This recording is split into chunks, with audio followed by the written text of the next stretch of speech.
have to fight them. They said, oh, what's up? Oh, nice. Well, welcome. Thank you so much, Jesse. The whole family. Amazing. Are we ready yet? We just started streaming. It's a minute till. So anybody here got dropped from FaceTime and all that kind of stuff? No one got banned? Oh, you guys must be nice. My daughter banned me. So what now? My daughter banned me. Oh, she did? Who did? Oh, you did? And why? I don't know. They just, I don't even have a channel. They just comment. Who you follow? Who you follow? I mean, 10 seconds. all conservative.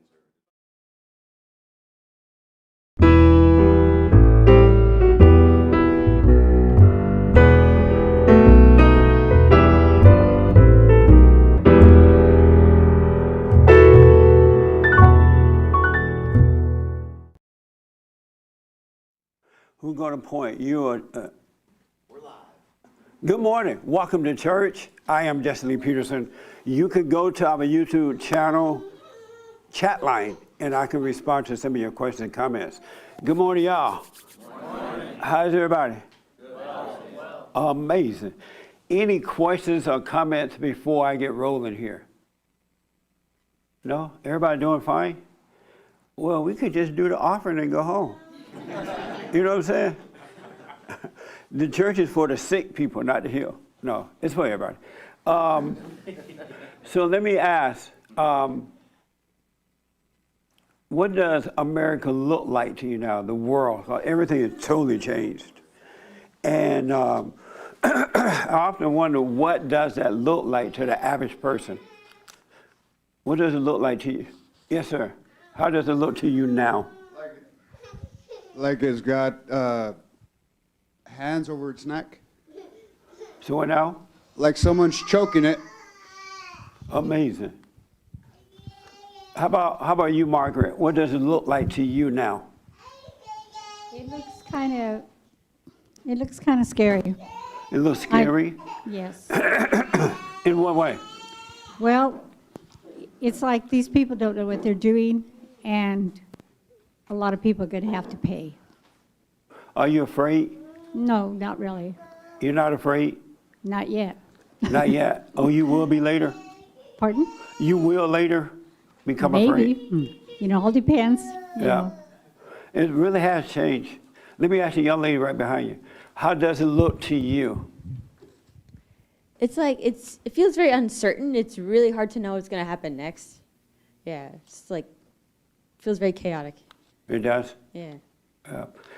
Are you happy to be alive during these times? Yeah, I am, yeah. You are? Yeah. And why? I feel like we're going to have a chance to like change a lot of things in the next few decades. Right. It's nice to be young enough that I can still like have an impact and like, you know, in the direction things are going to go. Right on. Nice. Let me ask right here. How does the world look to you today? It's pretty uncomfortable. I mean, I can't really talk to family members, friends. It's Speaking to the mic for me. very uncomfortable. You can't talk to family members and friends or friends, and why not? Their views are completely different from mine, Yeah. and they want to argue with me every time I have a conversation. So And how do you deal with that? I just try to, you know, divert the conversation to something else, and I don't know, pray on it. And you don't want to argue with them? No. And why not? I feel like it's a waste of my time. Absolutely. And so do they start the conversation or you? It's always my mother. Absolutely, it's always her. Oh, it is? Yeah. And it's hard to deal with her? I'd say so. Have you forgiven? Is this your first time here? This is my first time here. Really? Yes. What's your name? My name is Joanna. Joanna? Joanna. Joanna. Okay. Whatever. Welcome. Thank you. So, Thank you very much. Have you forgiven her? I have, yes. You went to her? I can't say I've officially gone to her and Well, you haven't forgiven her. You're right, you're right. But why do you think you have? Why did you say, yes, I have, but you haven't gone to her and forgiven her? I haven't forgiven her for maybe feeling, having her opposing views and kind of shutting me down. But I've forgiven her for our relationship in the past. So for this particular issue, I haven't. Oh, okay. It's kind of hard to release And because so, it's but new. you've gone to her and say, I'm sorry for hating you for what you've done? Absolutely, yes. And how does she respond to that? I think she apologized too. She apologized too. Are you still living with her? No, Oh, good. Well, you don't need her, no, right? no. I'm 37, so. So what now? I said, I'm 37, so I'm That's right. I'm on my own. So you're 37 female living on your own, doing your own thing, right? Yes. I know 50, 40, and 60-year-old men still live with mama. Yeah, Are you looking for a husband? I am. We can get some of these mama boys to come live with you. That's amazing. Any question for me? No, but I'm happy to be here. I'm happy to have you. How did you find us? I've been listening to you on YouTube for maybe about a year now, and I actually was watching last night, and I said, you know what? I think I had heard the gentleman that said he's coming with his family. Yeah. I'm like, you know what? Let me go. I live in Los Angeles. What's wrong with me? That's right. Yeah. Good. Well, I'm glad you're here. So, when you first heard me, what was your first thought? If you can remember. And you can be honest, we're friendly here. I had to listen. I had to take some time to listen. Right. Maybe at first there were a couple of things that may have thrown me to the left, but Like what? I can't recall. Oh, okay. Maybe it was something silly. Maybe it wasn't even something that was so big of an issue. But I think I don't know. For me personally, I haven't had a father in my life, so I've been drawn recently to just listening to men, and I'm happy that I'm finding people like you. And thank you. You're welcome. What is it like not to have a father in your life for you? It's been pretty terrible, I'd say. Yeah. It's been pretty terrible. Actually, my father was murdered in Los Angeles in 1989 on Wilshire Boulevard, so like right around the corner. And I moved here as an adult when I was 25, even though I'd been back and forth when he lived here in Los Angeles. But it's just weird to be here in the city where his life was taken. Yeah. But I need it too. I feel like I need this experience. Yeah. Amazing. Are you doing the silent prayer? I haven't begun. You had said So don't start yet until you're not ready. So I want Yeah, you're right. to be ready. It's best not to do it if you're not ready. Right. Yeah. Amazing. Well, I'm glad you're here. Thank you. Thank you. All right. When I think about the world today, it looked nothing like what it used to look like to me. I never imagined that America could become this way. I thought we would be getting better and better and better through life. I don't even understand why anyone would want to destroy America. It's so nice for everybody when it was. And so I never imagined that one day there would be people who are afraid, because there are people who are literally scared. Christians who are afraid. When you walk outside now, it looked like a ghetto. I never imagined LA looking like a ghetto. It was so beautiful when I got here. And it's just amazing to see that. But I understand it's good versus evil. And what they have done is destroy Christianity by destroying the man. So we got to get it back. We can get it back. And it's an amazing time to be alive. If ever there were a time to be alive, it's now. It really is. And so we're going to have some fun. It's going to be a bumpy ride. But, Christ said he came to divide, not to unite. And so it's happening right now. If ever we've been divided, it's right now, right down the middle. And I've never seen one person go through so much as Donald Trump has had to deal with. He is probably the most hated man on, more than Hitler, I think. I've never seen anyone that just hated one man and so many people going after him and people turning on him, his friends. And I would love to interview him just to hear his thoughts about all this. But he seemed to be dealing with it well. And so he's a perfect example. The only other person I've read about that have had to deal with stuff like this was Jesus Christ. And remember how the world turned on Jesus? Yeah. But if you pay attention to the president, you would see how people really are, and that you really have no friends. You're really all by yourself. You don't have family members, you don't have friends. You just have people around you that cannot be trusted. And I've said over and over and over and over and over and over and over again, you cannot trust an angry person because it's all about the ego. And eventually they will turn on you. It will happen, just know that.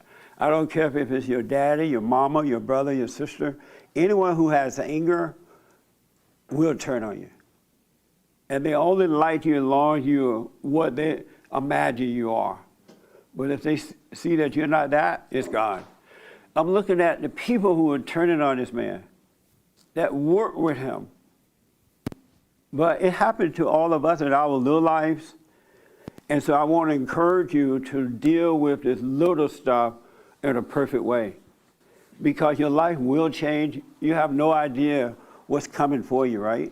And if you don't learn how to deal with these little things, big things will destroy you. You won't be ready. It's like building a house. You start from the bottom up. So y'all got to stop whining, stop whimpering, and get ready. I never imagined in my life that, I remember when I first moved to LA, I was doing all kinds of things, right? And at that time, they didn't have all these video cameras and things like that. They had normal cameras where you could see if somebody taking your picture or not. And now people be taking your picture, you don't even know it. And you turn on the net, there you are. Like, what the? Nick and I went down to, where did we go recently? Texas, yeah. See, I forgot. And we were in the car. I'm looking around, he's filming that. I'm like, why are you filming me? Well, I want to make a, what does he call that? A log. I don't need a log. Why do you want someone to know where you are all the time? That doesn't even make sense. You have to be on an ego trip to want someone to know where you are at all times. Suppose they want to rob your house. And so he said, all right, I won't put it up until after we get back. But it doesn't make sense, but that's the way the world is today. That's a bad thing, but that's the way it is. So you got to learn to endure. Another thing, I've been doing this work for 30 years now. And come February, if there he is, the little traitor.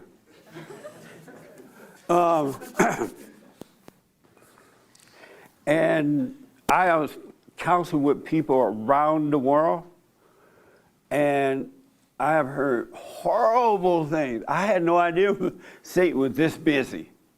You know, I thought my life was hard at times, but it's easy. I don't like to compare, but it's easy. But people are going through horrible things, horrible suffering, and it's just interesting how busy Satan is. And so what I want to warn you of, you know how in the fallen state, when you turn away from the Father, you're in a fallen state, and so you're insecure, you have doubt, you have fear, you smoke pot, you do all kind of weird stuff, right? Everybody on earth. I was thinking about this. How many, this is a little nasty, what I'm about to say, so get ready. How many of you have to take a dump? You know what a dump is? I mean, let me do it this way. Who here have never taken a dump? Everybody taking a dump, right? I'm making a point. and likewise with sin, everybody born into sin. So that means that everybody is into something, right? You might not know about it, but everybody is into something. But when people, and then people go after, when they find out you're a drug addict or whatever, right? They go after you. Like they don't have they never taken a dump. Is that the point?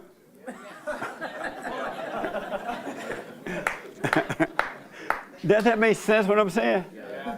So why would one dumper go after another dumper when they find out you take a dump? That makes sense? And people do that. People have done horrible things to other folks when they found out that you took a dump. I'm like, why you have to be evil to find out that someone else took a dump and you go and try to hurt them with that information? You have to be pure evil. You turn on them. And this is happening with families. Father and mothers do it to one another. Mothers do it to their children. Children do it to their mothers. Husband and wife do it to one another. Friends, so-called friends do it to one. It's not just every now and then, right? Anyone who has anger, if you go and tell them you took a dump, they'll tell it. They'll act like it's all nice. Oh, that's nice, you took a dump. They'll act like it's nice, but as soon as they get angry at you, it becomes a bad dump. A bad one. At first it was a nice one, okay. The dump ain't the same. Am I making the point?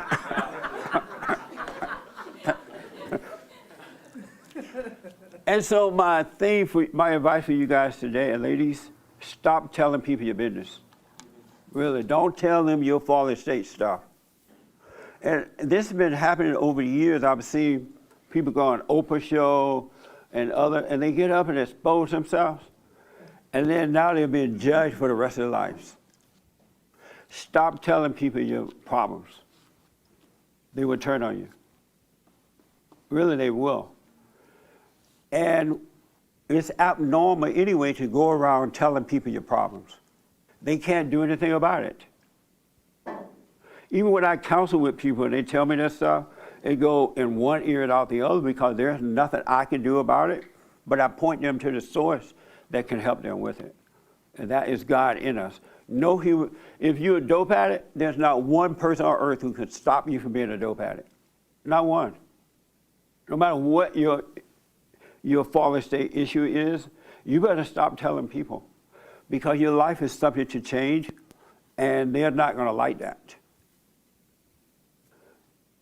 I don't know where that came from. When I was growing up, I've never heard of people telling other people their business. Their dump business. Well, the old people would say, pray about it, go to God with it. Or if there was one elderly person you could trust and talk about it, and even that person would tell you, hey, only God can help you. Just think about it. Nobody can do anything about your problems. Am I wrong? So why are you telling all your business to people? They're just going to destroy you with it, or try. They seem like a friend or a family member. It's not real. They have anger. Go to God, and He will work it out. He really will. Yes, sure. That's interesting you say that because you've been talking about enduring. Yes. And I noticed that when something happens, I want to call somebody and tell them about it. But I also notice or realize that enduring just doesn't mean like, oh, I'm having this hardship. It means like keeping yourself to yourself. Yes. Like, like just kind of like enduring through like this person really, I don't really like this person, or why am I angry? Instead of saying, well, she did this, and da-da-da-da-da, and all that petty stuff, you just kind of, you just keep it to yourself and just. That's deep. Endure it. That's right. So it means more Endure. than just hardship. It means kind of keeping all that stuff. And have an amazing attitude about, that's powerful. That is so true. And have an amazing attitude about enduring. Then you overcome it because it's all spiritual. And there's nothing that anyone else can do about it. Really nothing. So start to endure. Yes, sir. Yeah, Jesse, I wanted to ask you, you've been around for a long time. Whatever. I haven't been around that long. No disrespect, no disrespect. So you Yeah, were, like I'm older than Methuselah. you were talking before, you were talking about someone that's addicted to drugs. I'm just kind of curious as to like, you've been around in America for a long time. Like, growing up, did you see a lot of that, or like around what time in America did it start to become like an evident, like, oh, like, cause I know like back in the day people probably just smoked weed or whatever. Like, when did you personally start to see like the drug epidemic like come to a big issue? I guess over the last 20-something years, when I really started to see it. When I was growing up, I didn't see it at all. I knew maybe one or two people who were so-called alcoholics, but I didn't know any drug addicts or anything like that at all. And when I came to LA is when I discovered pot. They didn't even have pot in my town. So like 50s and so- 60s, there was nothing. It wasn't as bad. No, not So- that I was aware of. Yeah. So it wasn't until maybe you think around like 1990 was when it started on the rise. Yes. Before that was like nothing. It wasn't that apparent, as far as I know. None of my friends were doing it, or I didn't know anybody when I traveled around. I didn't see it. But everybody doing it now. Everybody and their mama. Because people have lost control of themselves. They're not in control of themselves. So about the 90s, I guess. Is there anything that that you've seen personally in your life since growing up and then around that time that you think that as in America that has caused that? You think it's the destruction of the family? 100%. And that's what's Destruction caused. of the family, turn away from God, and the brainwashing that's taking place in the educational system. Absolutely. I agree. Yeah. Yeah. Yeah. Okay. Awesome. Amazing. Any other question or anything? So stop telling your stuff. Stop right now, because your life. Oh, I was going to tell you when I moved out here, I went to LA City College for 1 year, and everybody knows why I went to college, right?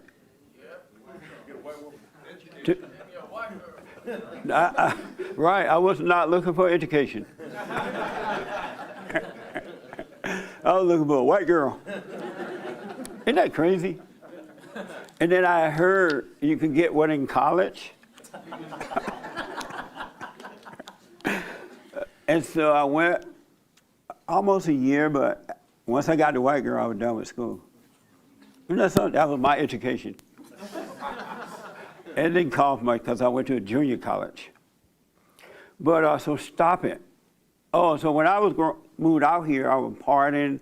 I smoked a little pot, but the pot was like the real pot. It wasn't like this pot today. It didn't get you so high I want to kill you. Today's pot, all you pothead, is not normal. It's not. The odor is. You can smell the odor from downtown to up here, West LA right now. You can be, honestly, I have been driving on the freeway, and it's a traffic light. Heavy. You can smell pot all around, coming from different cars and things. It's bad. It smells like chemical. It's not normal. But anyway, when I was doing all those things, and if I ever went to a party or something, someone was taking pictures, I would never take a picture.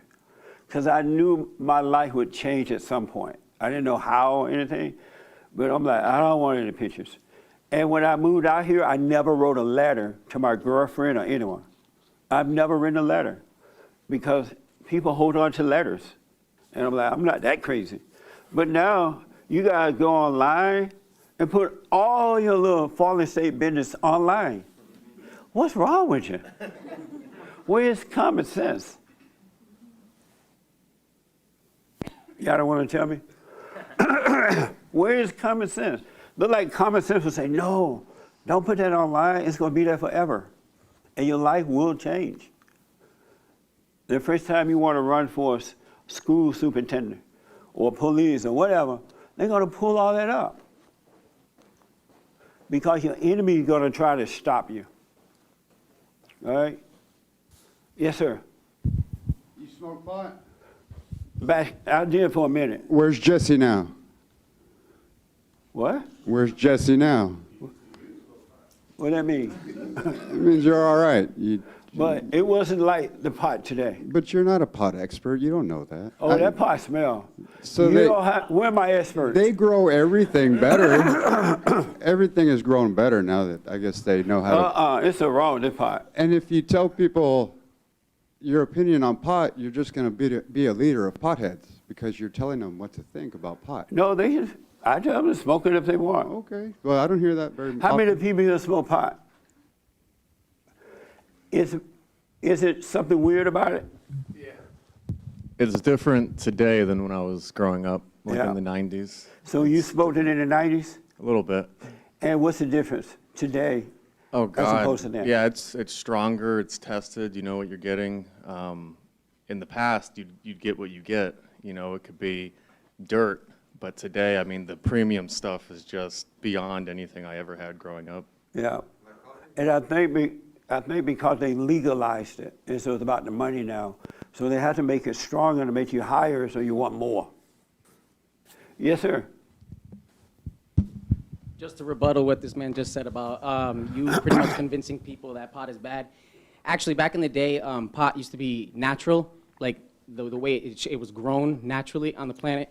What we have done over the years is they have actually manipulated the growing system within the plant to make it to enhance the strongness in it. Yeah. So then you have you'll have a different flavor, you'll have a different high off of it, or maybe it'll be better if you grow it into bakery goods or whatever that is. But the whole main thing is that nobody's going out to the woods and growing their marijuana in the woods. They're growing it in a lab so they can control it, so they can manipulate the environment so it can grow better. That makes sense. It smells like rat poison. Doesn't it smell like rat poison, like it can kill you? Really? Whatever. Do you smoke pot? Oh, okay. That's why. But, and I'm not telling you guys not to smoke it, but I'm saying it's not normal. It's something wrong with the pot. But you can, stop talking to me, hold on. So you can keep up with it, you can do it if you want, but it's not normal. Really, something been added to the pot. And it's because of the money and everybody growing it now, and they have fields of pots out at Riverside. I know people who grow pot. They make a buku money. So, but do what you want with it. But I encourage you to start thinking for yourself about it, what you're doing. You got to use your own common sense. All right, so if you want to do it, do it. It's all right. So last week we talked about loving your neighbor. What's wrong with my throat? I need a joint.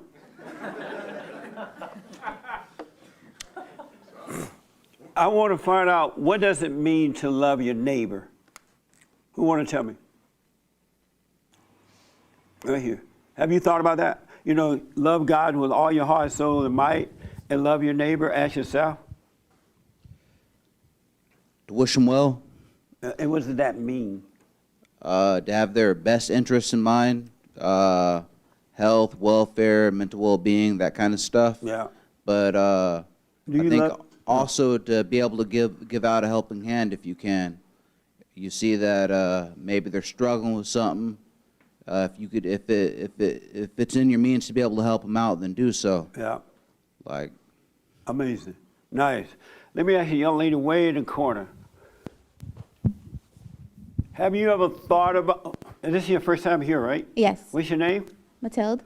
Welcome. Thank you. How did you find out about us? Through him. Who is him? Julio.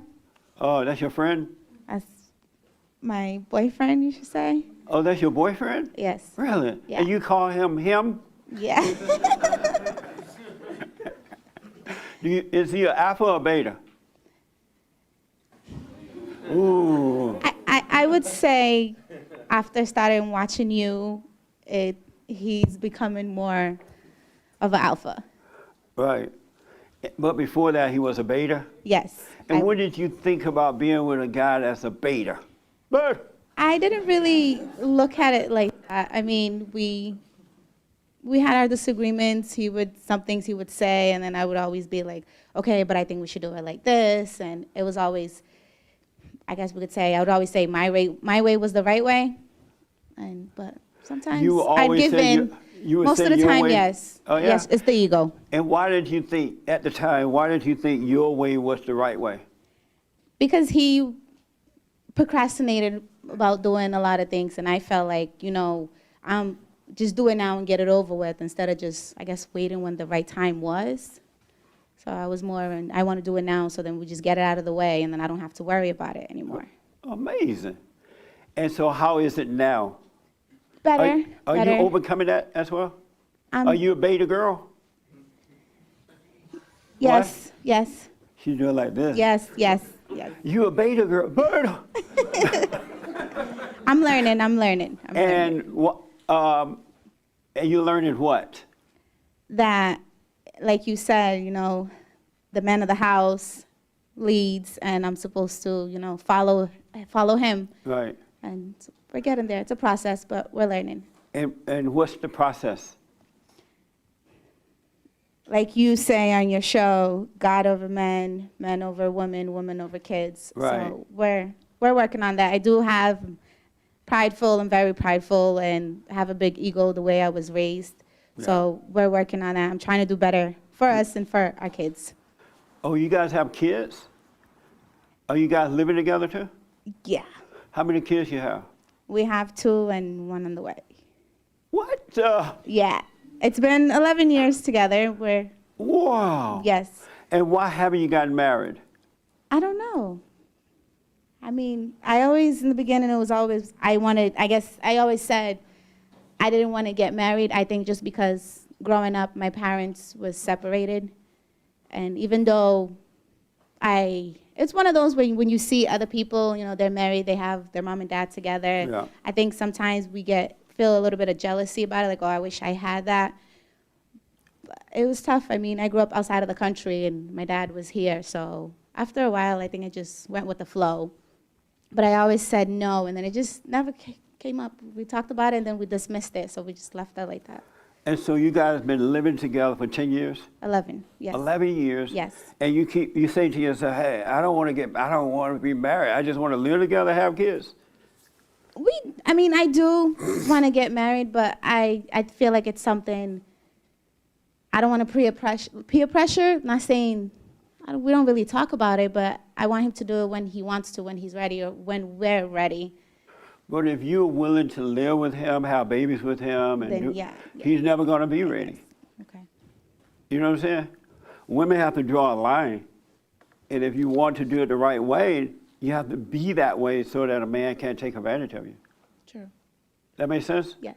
And why don't you draw that line for yourself? I think maybe because we're living together for that long, so it just feel like comfortable and like as if we're already married. It just doesn't have a ring to prove anything. I always felt like you don't need a ring to prove anything or to say, oh, I'm married. I think once you move in with somebody and you're in a relationship and I guess it's serious, then you're committing to somebody and kind of follows up with maybe. Are you a Christian? I like to say yes. You would like to say yeah, but it wouldn't be true? I don't want to. What do you mean I like to say yes? I believe in God and all of that, and I want to try to do better. And so, like, not having a ring and not doing it the right way, you think is that God's plan for you? No. And so, who is more important, God or the world telling you to do it this other way? God, because we wouldn't be here if it wasn't for Him. Yeah.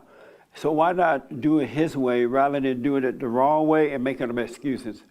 I'm learning now, so we're trying. So we're working on it. Nice. Yes. The one thing about being married under the umbrella of God, you have someone to help you through the rough times. You know, because you're gonna have rough times, especially when you're married. You're gonna disagree, things gonna happen, and God can help you. But if you're not married, he cannot help you. I think, Satan is your daddy. I think it's the growing up and knowing, seeing my parents wasn't married, they were separated. So I felt like, and then my dad got somebody else and they lived together for a while and it just made it seem like everything was okay. So I didn't feel the need that, you need to be married. But we're learning. We're Right on. learning. Interesting. So what does it mean to love your Oh, I do want to say this to everybody. And I had to learn the hard way from this myself. But it is absolutely important that you don't have sex before you get married. I've heard you say that a lot lately since I started watching your show. Yeah, does that make sense? It does. Because when you have sex before you get married in hell. If you should get married, right? And all you're going to ever catch is hell. There's a standard that was ordered by God, and we have to follow that. Otherwise, we will suffer. And so the problem is you've been having sex, you have kids. What's going to happen? Can you change? Isn't there a chance that things could get better and it would change? You could do better, Absolutely. in the God's way. Absolutely, because of His mercy, we can do better. He loves us, and so the moment we admit we are wrong and don't blame anyone else for it as adults, then He will forgive us. It will turn around. But I think you guys should start working on that. Yes, we have since we started watching you. He's the one who sends me your videos every day in the morning. Oh, Jesse's on. Okay, he sends me the link, and I've been watching. You're like, what the? In the beginning, I thought you were really funny, and some things I'm like, okay. But then I started listening. I'm like, oh, it makes sense. It makes sense. Did you think I hated women at first? Not that you hated women. I just was like, He's like, I didn't say that. I was just like, no. At first I said, okay. I was like, why does he say women don't love, we don't love our children, I took it like, yes, we do. I mean, I get it, okay, we're mothers, we're supposed to be there for our kids, cater to them and stuff like that. But I'm like, I think we do. But then I started listening. You think mothers love their children? I mean, I would say, speaking for myself, I love my kids. And where do you get the love from that you give to your kids? Or you love your kids with? I think it's just something that's a feeling you get. It's inside you. You just. Oh, and so you think love is a feeling? I know you was gonna ask me that. What? I know you was gonna ask me that. Yeah. I want to know what love is. I mean, you have to learn how to love. Me. That's right. So you think love is a feeling? I'd say yes. I guess. And where does that feeling come from? From your heart? From your heart? Yes. And what do you mean by that? I think it's one of those, how can I explain it? I know you was gonna put me on the spot. I told him I was gonna get No, it's not on the spot. This is just fellowship. We all are overcoming the same thing, so it's just fellowship. I don't know. I think it's Do you want to talk about it or you hard. don't? No, it's okay. It's okay. Oh, okay. It's okay. I think it's hard for me to really explain. I mean, like I said, I feel like I love my kids. It's a different love than, seeing somebody. Not saying I don't love everybody. Seeing somebody else, a stranger or something. Since he's my kid, I feel like I want to protect him. I want to be there. I want to show him my care. Other than, I see you, okay. I'll help you if you need help. Things like that, or I'm there. But you don't know where that feeling love come from. I know from God. God's the one who shows us how to love. You said that is from God? Love comes from God. But how about the mother's love? Is that from God? I heard you say it a lot from Satan. Women are evil, so. But what do you think? I think you're right. Sometimes a lot of listening to you, a lot of things you say, I'm like, yeah, I agree. I just never looked at it like that, or never had anybody explain or show me Right, the that's way the you problem. explain it. Yeah, Yes. that's what our parents are supposed to do, be an example of that. Yes. And so do you think God gave you that emotional love that you have? He gave it to you? No. So not because of what you've heard me say, but what do you say, who gives you that kind of love? I think it's just things from this earth. From this earth? Yes. Like the pot?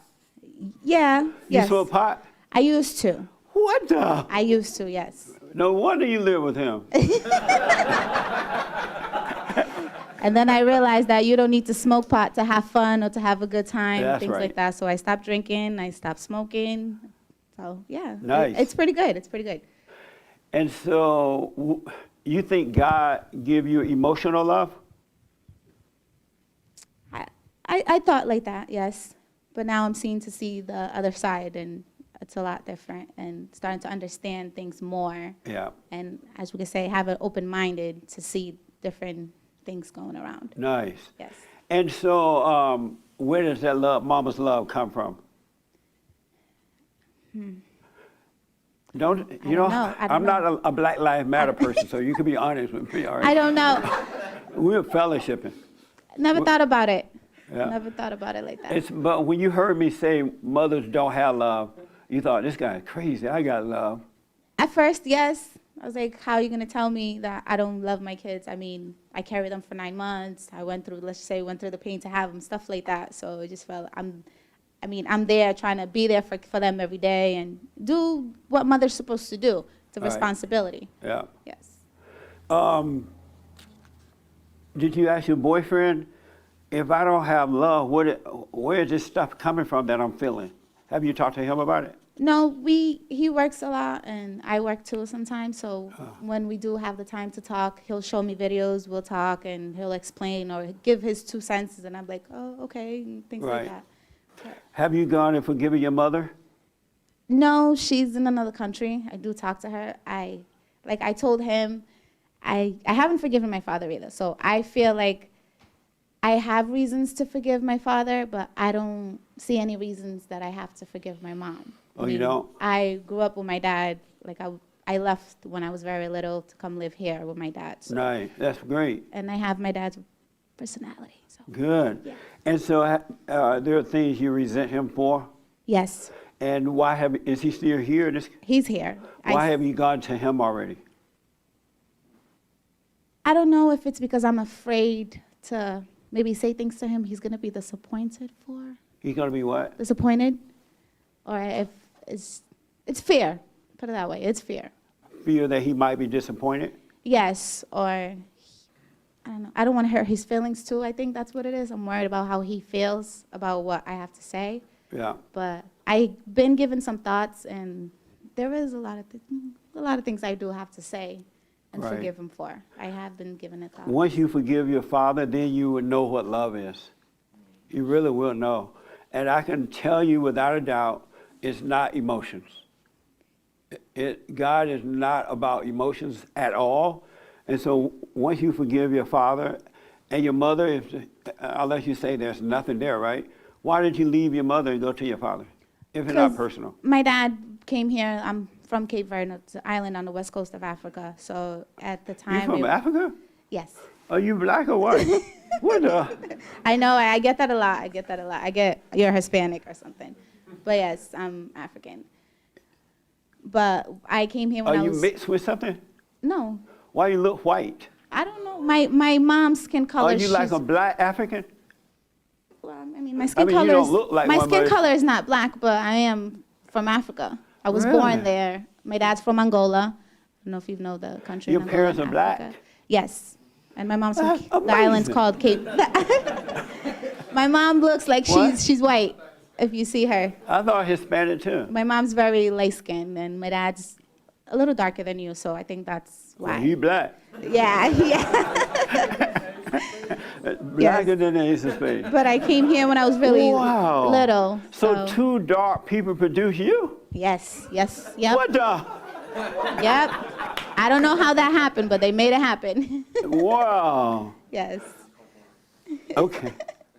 And so, so you're close to your mother? I mean, I came here when I was 10.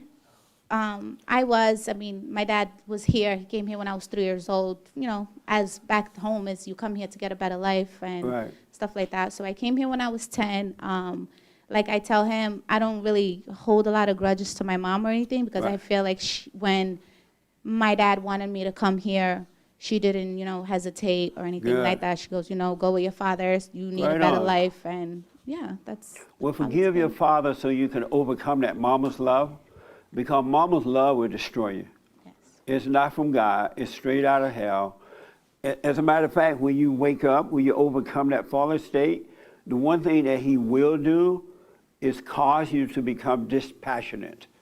You won't be so into all that passion stuff, and your life will be amazing. He's going to give you peace, but he will take that emotional stuff away. That comes from anger. I know. That's come from the fallen state. That make sense? Yes. Yeah. Are you doing the silent prayer? I've tried it a few times, and like you said, it seems like something is attacking you, and I think for me it was very hard, and I feel like I want to forgive first before I really do it. Before Satan comes out of you? Sometimes I feel like he does. Sometimes I lose it. Yeah. And then I'm like, okay, wait, slow down. Like, I catch myself, especially now. And then I'm like, damn, Jesse was right.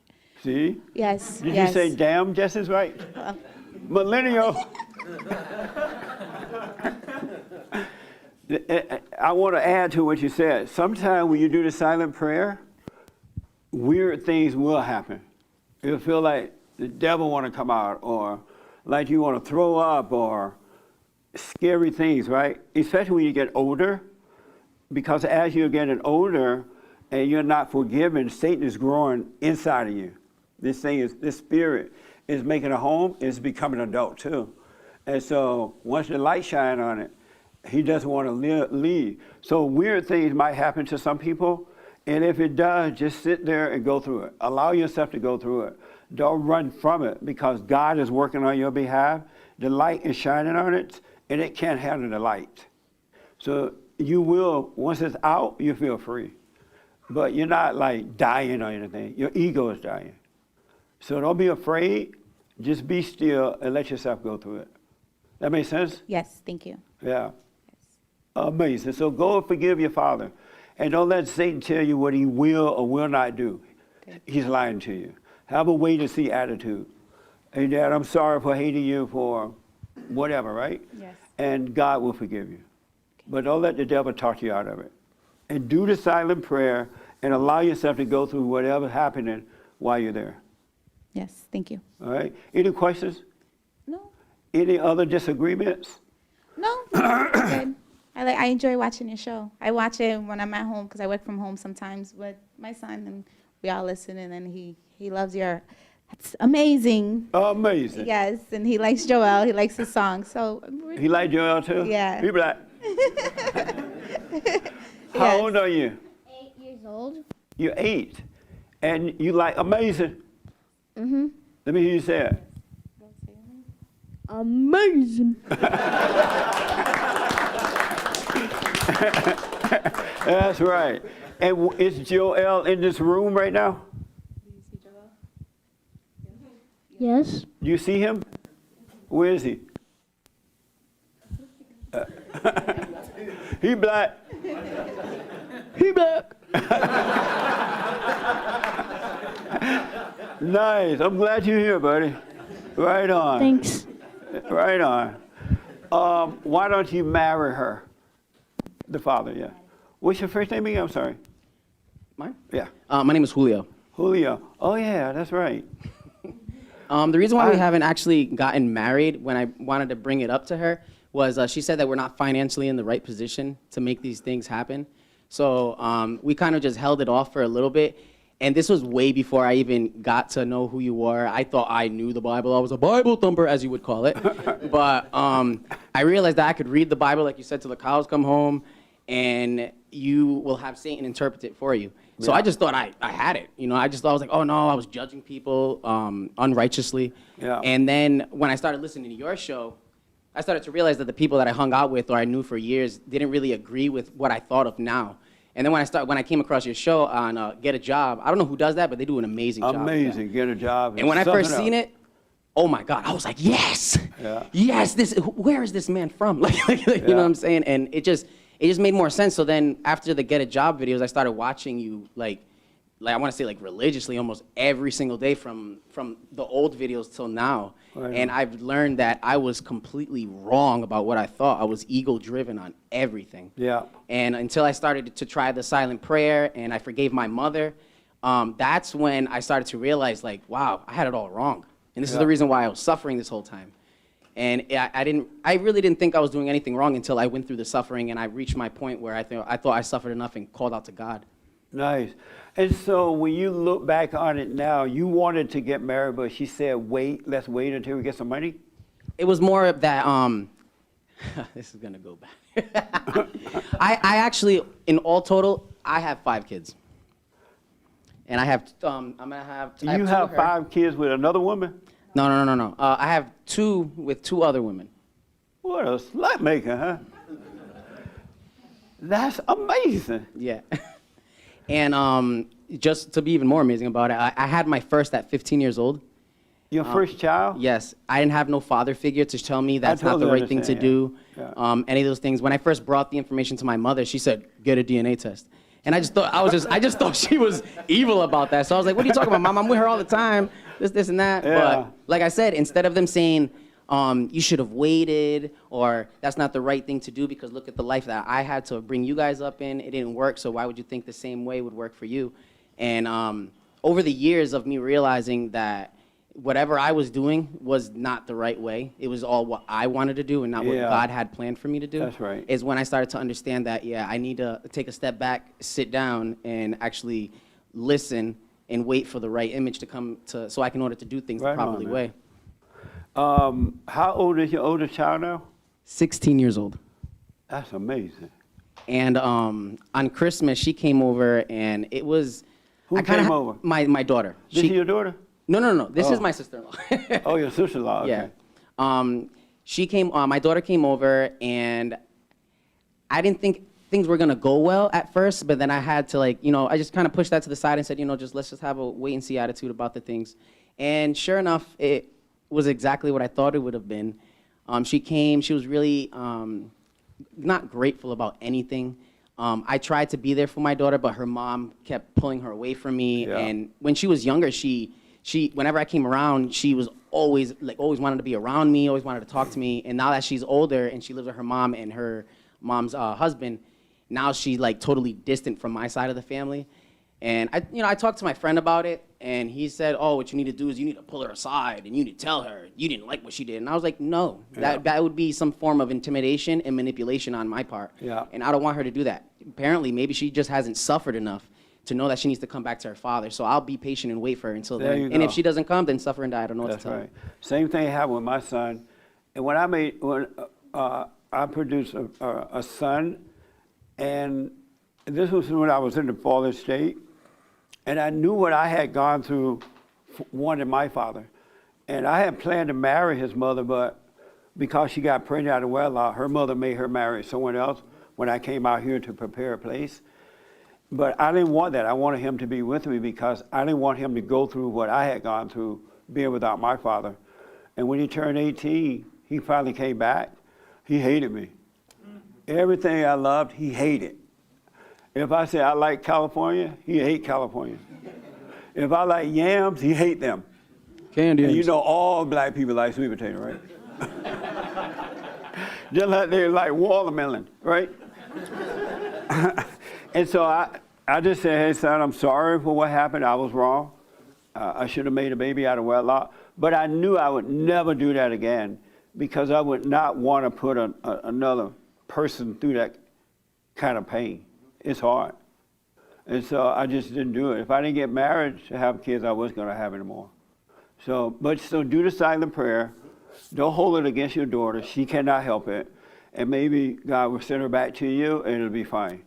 I just want to say, before I let the mic go, I'm not a hogger, but just want to let it. No problem. I just want to say thank you to you and the whole crew because honestly, if I would have never have came across the YouTube channel or the Discord or any of these things, I don't think I would have ever found my way. And it's not saying like that I need you to guide me or I need the staff to I guide me. understand. It's just I did not hear someone be 100 completely honest about the situation. Everybody's trying to be friends with everybody, and they want to manipulate their emotions to fit their part. And I'm Yeah. just like, you know, at the end of the day, I don't care about your emotions, because we all know at the end of the day you don't care about mine. Yeah. Let's just tell the truth, and if you That's don't like right. it, by all means, live your life, and I'll go live mine. I don't Right need you in on. my life. I got Well, God. God has a way of, if you're a seeker, and most, not most, but a lot of people, they've been like seeking God in one way or another, going to different religions, different churches, different things. They're seeking God, and He will help you find your way. Seek, and you shall find Him. So that's what happened for you. Thank you, sir. Amazing. Thank you. And once you wake up, you cannot go back to sleep. You cannot go back. And you wake up just like that, right? And once you wake up, you can't go back to sleep. It's impossible. Amazing. Let me take, did I see your hand first? Your hand? I did want to answer your question. Okay, well, let me take this young lady first. I thought I saw your hand. No, okay. Let me take the young lady back there first and then here. Once you wake up, you're on your way, really. You're changing. Whether you realize it or not, you're not going to be the same person. You're overcoming. You can't go back to sleep.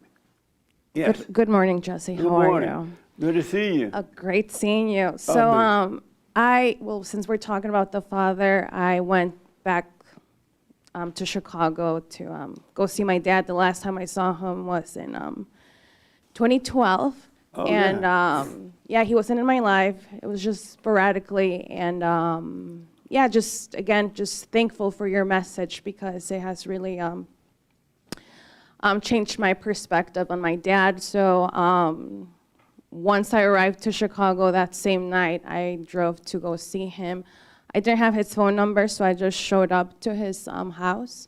And once he opened that door, like, he immediately recognized me, and like, we just gave each other a big hug. And Wow. he walked me into the living room, and I told him that I wanted him to forgive me for resenting him and hating him all these years, that he wasn't there to not only protect me from my mom, but he didn't protect me from like other people and whatnot. But I told him that that is in the past and we are in the present, and that I love him very much. So amazing. Yeah, I ended up spending, sorry.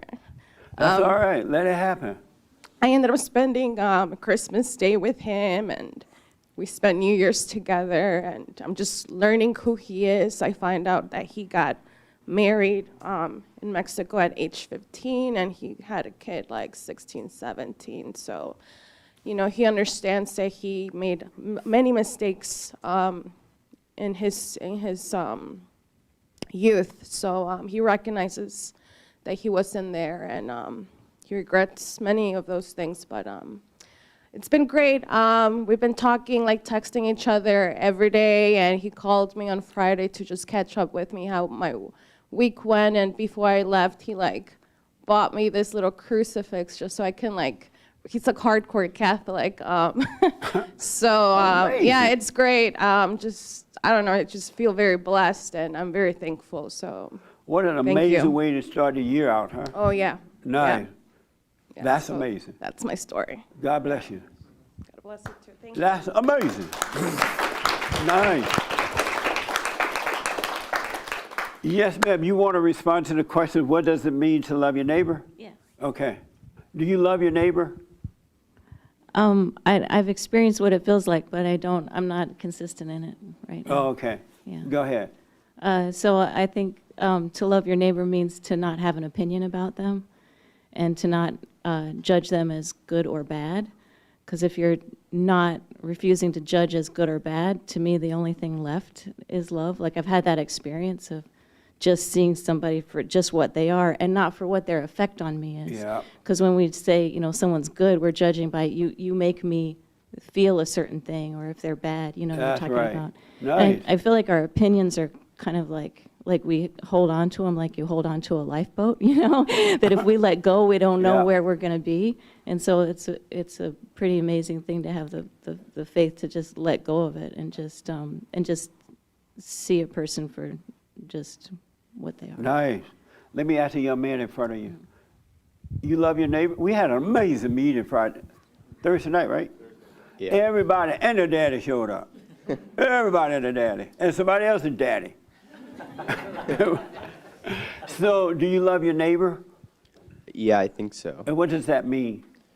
To not judge them and just know. I like what you say. You have to know that they can't help themselves. and Yeah. You have to understand.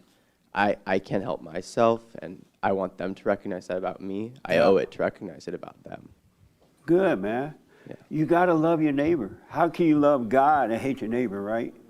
And that is gone away too. Neighbors don't, your neighbor could be anyone really, but people don't love one another anymore. They judge one another. The Christians are as bad as the non-Christians. And so you're absolutely right. You're 19, right? Yes. It's good that you're realizing that now. It's going to get you a long way in life. It will take you a long way. All right? All right. Any questions about anything? All right now. Okay. Good, man. Anybody have any questions? Okay. And I want to ask you about my biblical question.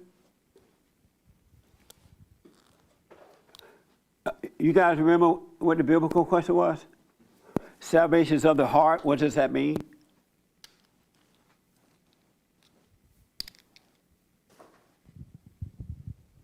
Okay. Yeah, my question is like, for I say like the next generation. Like I'm 27, don't have kids, I'm single. Yes. So I'm saying like, let's say in the future I have a family, I do the right thing and like just lead my family. Do you think it's a possibility that even though like the kids would still some way be in fallen state, or like if things go right, like they'll still like fall away or anything like that? If you and your wife love God with all your heart, soul, and might, they would not fall away. They're only falling away because they're coming into a world where the parents are not of God. Even if they quote the Bible, but they're not of God, the kids will fall away. Because when you of God, you're of perfect love, and in perfect love, all is well. So no, your kids, you will start a brand new generation of love, and love will just spread out throughout the earth. They will not be in a fallen state. Because, the sins of the fathers are passed on to the children. And if you've overcome that, there's no sin to pass down to the children. You will only have love. And your wife will love you, and so she will pass that same love down to the children. And while you're at work, instead of destroying them, she would love them because she loved you. That's amazing. And that's why I say so many young people are so fortunate to be waking up at such an early age, because you're starting a new generation, a generation of love. And God is trying to create love through us. That's a good question, man. All right, appreciate it. Yeah. Salvation is of the heart. What does that mean? This young lady right here. Miss Newlywed. No, not newlywed yet, right? Not yet. 2 weeks. Engagement. Engaged, yes. That's amazing. Are you nervous? No, I'm just kidding. She looked at, I'm not, She no. looked at her fiance. Is the fiance nervous? I think so. I don't blame you. No, go ahead. Salvation is of the heart. What does that mean? I don't know. I never really thought about that, or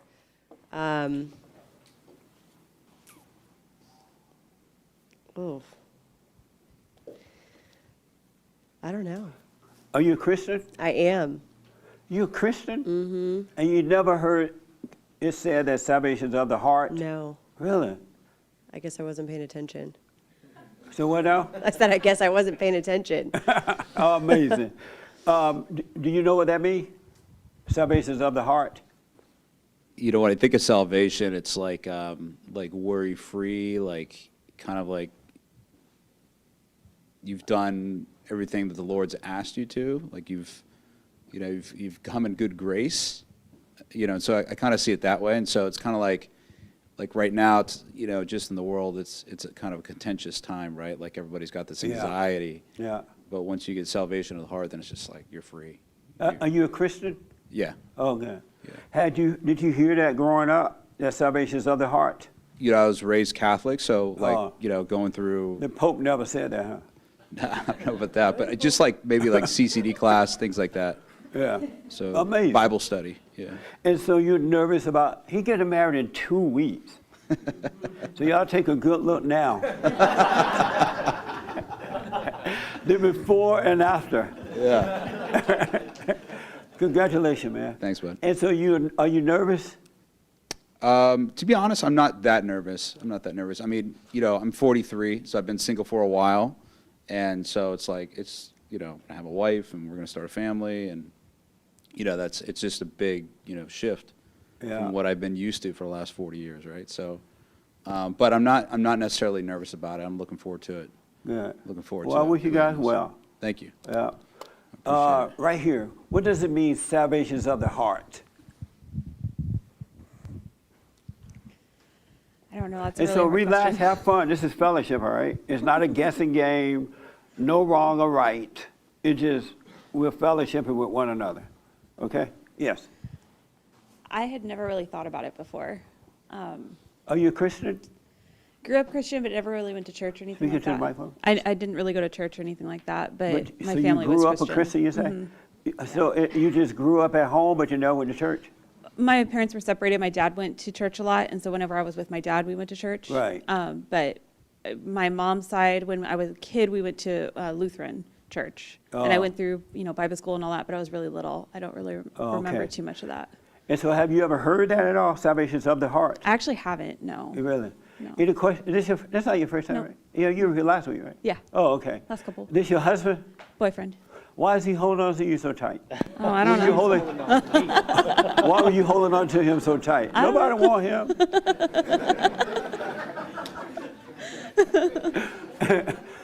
That remind me, I used to work for a hospital in medical transcribing, and there was this black woman that worked there and a Hispanic boss, a female boss, right? And this black woman did not want to obey the Hispanic boss. You know how black women are. Not all of them. And so every time the boss would tell her to do something, she would give the boss attitude. And so one day the boss asked her to do something, she wouldn't do it, and the boss wrote her up, and the black lady went off. She's like, you just mad because I got a man and you don't have one. I'm like, what? And when I said nobody wants your man, that's what it made me think about that. That was crazy. But she was rough to work with. No wonder people don't want to hire black people. Not all. There's some nice ones. All right. Okay, sorry. That's right. So, do you know what that means? Salvation of the heart? It's a tough question to answer, but I think salvation is being saved, right? So it's cleansing your heart. Cleansing Are you a Christian? Yes. Okay. Absolutely. Yes. So it's cleansing the heart? Yes. And what do you mean by that? I Can you mean, explain? like God comes into your heart, not your head, but it takes away that guilt, that judgment, and your heart is more where that's at. Amazing. In your gut. Is he a beta boyfriend? No. He's not a beta? You're not a beta? I used to be. Absolutely. Yeah. We all were betas. Absolutely. Yeah. Nice. So you're overcoming that now? Definitely. Yeah. Did you go and forgive your mother? Yes. How did that go? I don't think she really got it, but she thanked me. She kind of got teary-eyed. I knew she had made some mistakes, and I wanted her to know that I don't hold anything against her, and she kind of gets it because my grandpa had done something, and they were fighting. She hasn't talked to her dad in a while, and I love my family. Mess, huh? Yeah, I know, so I kind of told her. She's like, well, he needs to be sorry and feel resent for that, and I was like, no, he can't control that. Jesus wants us to forgive no matter what. No matter what. It's not about him feeling resentful. And That's then right. I told her after that, like, I kind of had that feeling like this is the time to forgive her and let her know. Yep. And I did, and she kind of understood it a little bit, but I don't think she truly got it. But Yeah. She's getting there, She I'm doesn't sure. need to understand it. No. No, you understand it. Yes. Yeah. Absolutely. Good, man. And so, is she a beta girlfriend? Beta. She's getting there, but she was very She a beta controlling, girlfriend? but Are you a beta girlfriend?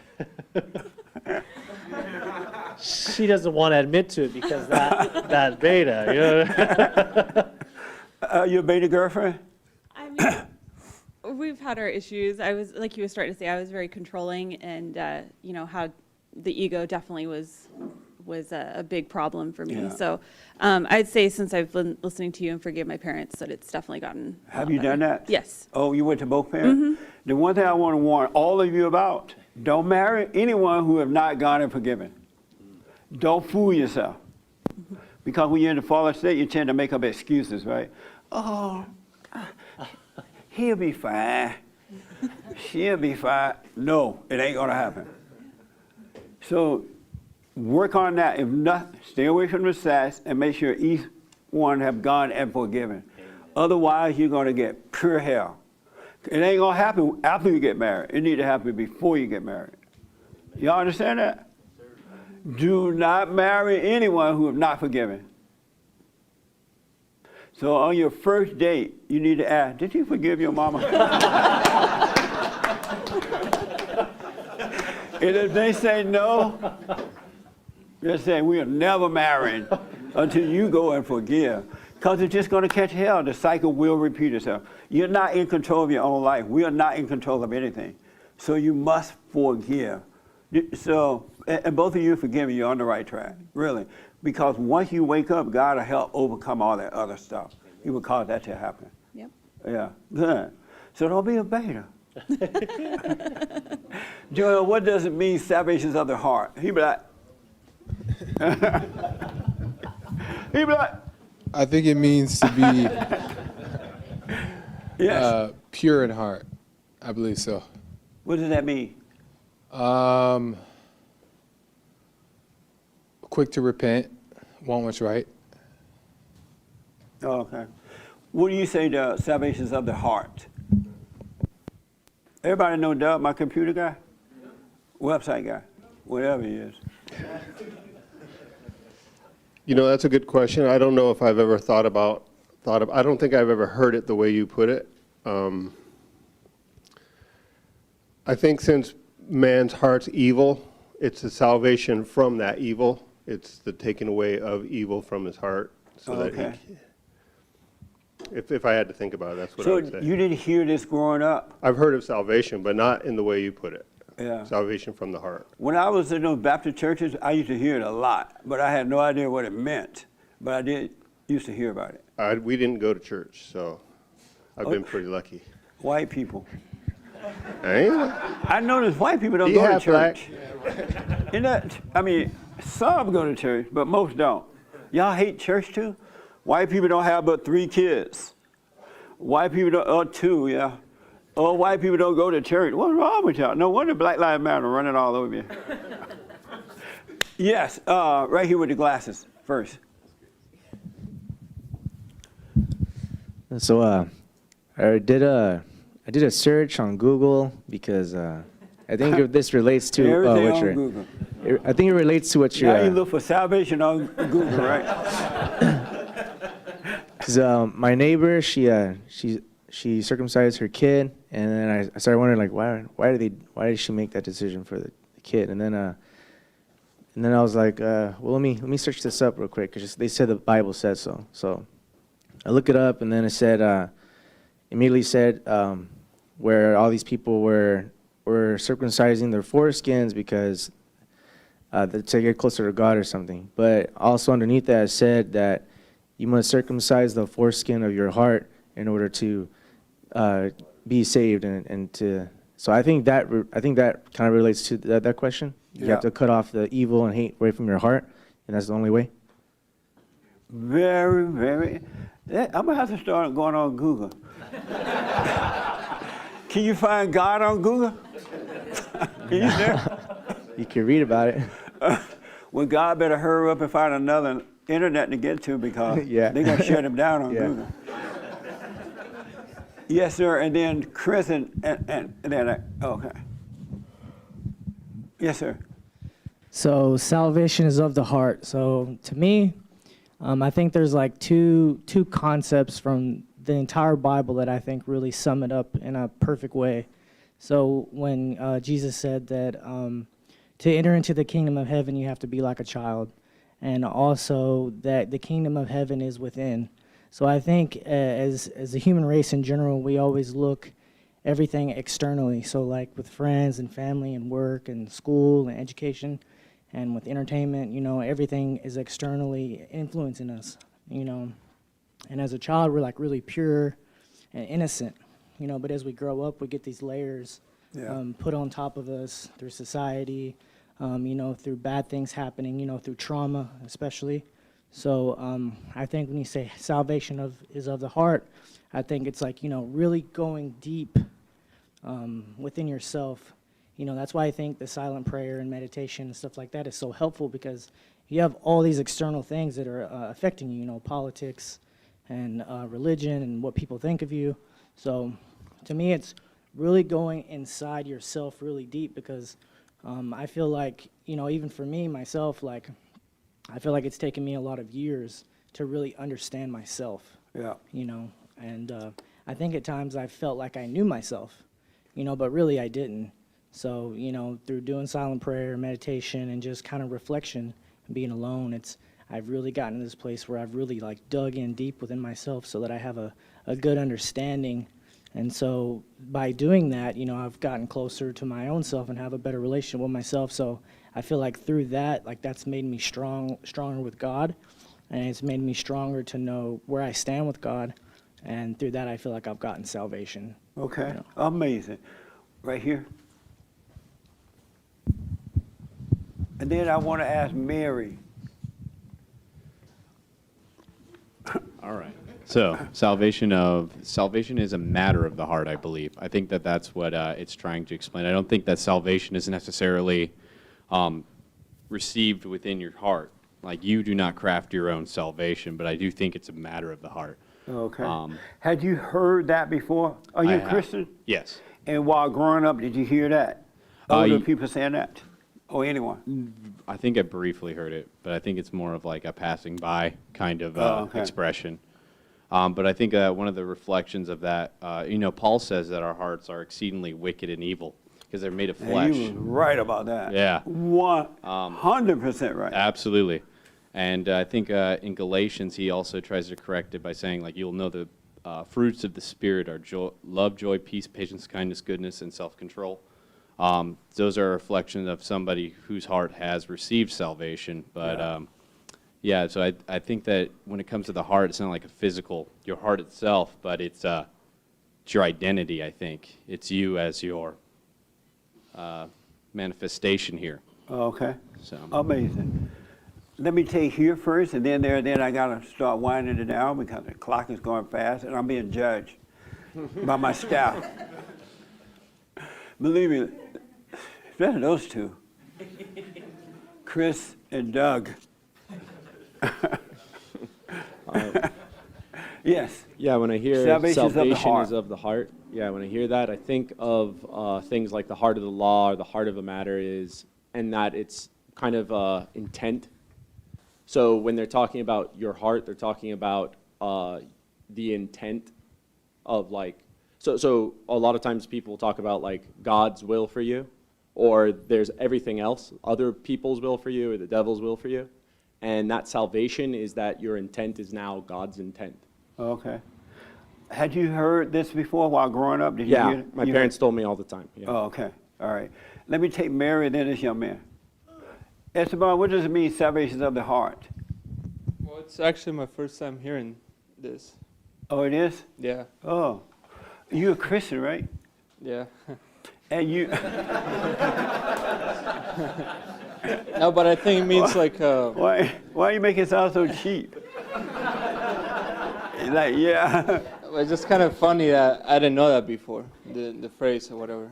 Right, you were a street preacher or something, right? I was, yeah. Years ago. So you've never heard that before? No, never. Oh, okay. Let me ask this young lady. But I do think that it means like it'll give you like new desires. Like before, I used to like partying and drugs and stuff like that, and like I would like crave that. But ever since I became a Christian, that kind of changes, and then I crave different things. Like talking to people about God, or different things that are good for me. Oh, okay. And so, so you think that that's what it means now? Well, yeah, because I'm not saying it don't. It's not a guessing game, so relax. well, like those cravings for like they were never satisfied, before Right. with drugs. So it's like I was stuck in like the cycle of getting deeper into it, and like worse drugs or more drugs, and Yeah. it kind of got worse. It's like more things started attaching to me, and like partying, maybe drinking. Yeah. But with like my new desires, it's like there's a time where like I don't need them anymore. I can just put them down, and it's like they are satisfied. Good, man. Are you a Christian? Yeah.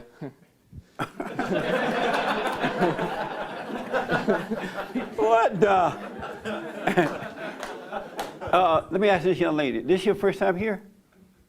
Yes. Welcome. Any questions for me or disagreements or anything? This is the first time I'm here and I hear everything. I haven't heard your shows or anything. Oh, good. I just came with him. I'm his sister-in-law. So this is the first. His sister-in-law, right? Yes, his sister-in-law, okay. his wife. They're brothers. Oh, I see.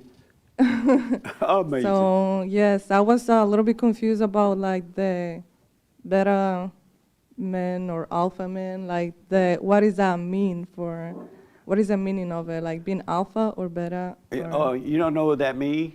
No. Is your husband alpha or beta? I don't know what does that mean, so I can respond Is to he that. strong or weak? He's strong. So you can't control him? I'm not trying to control him. But could you if you wanted to? I don't think so. You don't think you can control him? No, he does what he does. Like he has his own decisions. He has his own actions. Like I don't control him, and I'm not trying to. And so how does he deal with you when you get angry? I think he have a lot of patience. He's patient with you? Yes. Good. Yes. So you lucked out and found an alpha male. What the? How did one brother become an alpha and the other was a beta? Who's the oldest? Your husband or your brother-in-law? My brother-in-law. It's the oldest? Yes. Oh, that's amazing. So you're married to an alpha male. You like that? You like being married? You can't control him? Yes. I mean, I like to be married to a man that have his own decisions, his own Yeah. actions, and he responds to that. And when you try to, well, you know how sometimes women wake up mad about nothing? And here he is all smiley, like the world is just fine. He is and you all the look time. at him and you want to, so what? He is all the time. And you're like, what the? And how does he deal with that when you're mad about nothing? Does he correct you? Yes, like he keep being himself. Like my angry doesn't really affect him. He's still the same person. He keep acting happy with me. Like Wow. it doesn't make him like mad. Well, sometimes make him mad. Like if I'm like upset about like real nothing. Like why are you upset about it? Like but he Wow. like acting like himself. Man, you're the first one on earth. Are you related to Trump? How did that happen? How did you become an alpha male and your brother is beta? I think I lived through other people's experiences, being able to see what other people have done in life, Yeah. and being able to see what they experienced and not have to go through it myself. Right on, man. That's something else. And did you know before, whenever you found out that your brother was beta? Like, not to be contradicted on that, it depends in the situation, because my brother does act alpha, It just depends on the situation. Oh, but he sometimes pretend to be an alpha.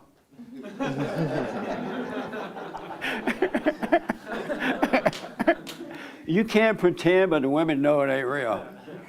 That's correct. A woman can smell a beta male 2,000 miles away. Yeah. Amazing. Any questions? I'm glad you're here, man. Any questions for me? Or No. disagreements or anything? No, I don't have any questions for you. I'm more than welcome for you guys having the door open for us. Yes, sir. Anytime. You guys are welcome here anytime. Thank All you. right? Okay. So right here, then I got to wind it down, folks. You had your hand, right? Okay. I'm going to steal from Mike again. You know how often I like to do that? So what? I'm going to steal from Mike again. We were talking about the biblical question on Oh, the okay. web. You know, last time you were here, I did not recognize you with your beard. And you were sitting right there. Yeah. And it was after you left, I recognized your voice. I remembered the voice. But I didn't. I thought you were Moses or somebody. And you had a hat on, so I didn't really see your whole face. Right. Amazing. So, salvation is of the heart. What does that mean? To make it real quick, he just said you can't think your way into it. It's not from your mind. Okay. That's it. Interesting. Mary, you got the last word on this.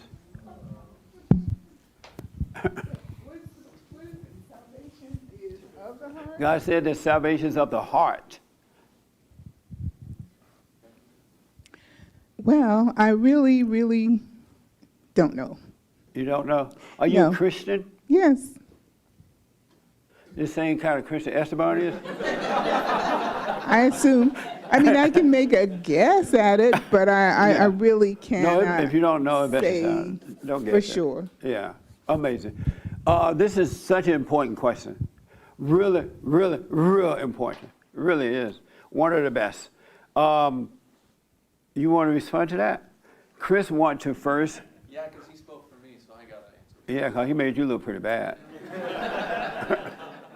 Chris, what does it mean, salvation is of the heart? Chris is my social media guy. Y'all think that's me online? That's Chris. Yes. Good afternoon.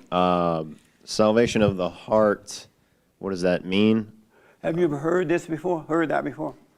Well, I hear a lot of Christians say that to get into heaven, that you have to accept Jesus into your heart. And I think this is in the similar vein of that, meaning that Jesus will change your heart, meaning, you won't hate anymore, and he will renew your heart, take away the sins, cleanse you, what have you. So I think that's kind of what they're saying with that. The renewal of the heart, salvation, you can go to heaven, you're saved. Had you thought about that before I made it a biblical question? Not in those words. Again, I grew up hearing that accepting Jesus into your heart, that was what it meant, and that's what I felt it meant, similar similar to those two things. Are you a Christian? Yeah. Okay. Why are you laughing, Joel? Did you have your hand for that question or something else? Oh, yeah, but what I was going to say already been said. Oh, okay. Okay, he want to redeem himself. Thank you. Okay, so your heart, I think, that's like where you're coming from. Your heart is the root of your life. It's like what your life is for. So when your heart changes, it's like you're not living for yourself anymore. Now you're living for God, or you're living for others. And it's kind of like the same answer as love your neighbors as yourself. Sort of like love your neighbor is really like to serve them. But kind of like the way like a father serves his children by looking after them and taking care of them. Like that's how he loves them. And showing them the right way, being an example. So when we're loving others, that's what we're doing. We're kind of like receiving the Father's love and then sharing a fatherly like love with others. So we're kind of like being a father for everyone around us because they're God's children. Yeah. So we're kind of like You love all people? Yeah, I do now. You do now? Yeah. When that happened this morning? No, it's no. I had a big shift in my life in the last year or two. Oh, good. Yeah, man. I didn't used to, but Yeah, I now know. do. Yeah, I know. You hated the wrong group. I know. It's true. I even love them now. Oh, you do? Yeah. This guy was hating the wrong. If you're going to hate a group, this is not the group to be hating. It's true. Because they were chosen by God.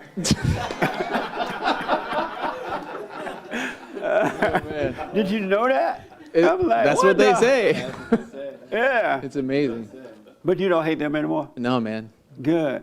And what is it like to see them now and not hate them? Well, okay, it's amazing. It's actually like I'm grateful for them. Yeah. In a way. Right Like, on, man. And that's, you know what, I mean, I don't know if I have to explain that more, but like I see what they're doing in the world. All the adversity I've gone through in my life has grown me. Nice. Like I gained a lot, any wisdom I have, kind of like I learned it through hard knocks or whatever, through adversity. Right on. So there's a lot of adversity in Yeah. the world, and Yeah. so I just say like thank you, and you know we got to become strong, and before we're going to have the world we want anyway. So it's not their fault. That's right. Wow. No wonder he's your friend now. Good, man. Yeah. So you guys know what group I'm talking about? Everybody. This group was chosen by God. Jesus was a member of these people's family. The whole family, right? Who am I talking about? The Jews. He hated the Jews. Now, you know when you hate the Jews, you hate God, right? No, I'm playing. So let me tell you, salvation is of the heart, meaning that God renews your heart from hate to love. That's why he said you must be born again. You must be born again from the spirit of Satan, return to the spirit of God, the nature of God. And God's nature is all love all the time. No matter what happened in life, you cannot get away from that. Once you return to the Father, it's impossible to leave. He doesn't throw you out of the club, right? But the most important part of that, once your heart is renewed, you now have the power to overcome all things. All things. You know how you're in a fallen state, when you're in that fallen state, you don't realize everybody take a dump, right? And so you hate the new dumper when you find out about it. You hate it. Oh, they told me they dumb, they mean, right? And you hate them. But once your heart is renewed, you cannot hate them. You will pray for them, not hate them. You can't help but pray for them. You find something out about someone, because everybody got something. I was talking to someone yesterday, like they don't tell people their issues anymore, because every time they've done it, they've been judged by it. They later the people, they tell other people, and they are judged. And the people act like they are not in a fallen state. They have nothing, right? They act like they're free, and they have never gone through that. So that's why I said, stop telling people your stuff. Whatever your situation is, stop telling folks about it. You're being judged. And if they're not judging you right then and there, they will.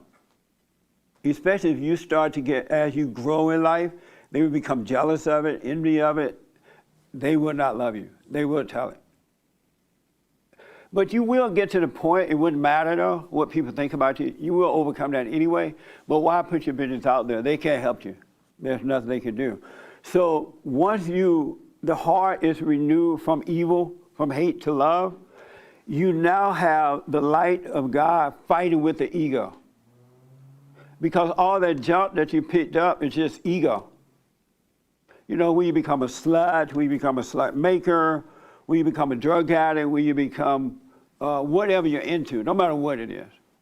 Married 3 women, whatever it is, or higher, right? And you hate yourself for that. You want to overcome it. You judge yourself, but you cannot overcome it. And the more you judge yourself for being that way, the worse you get. And you cannot overcome it because you don't have the power to overcome.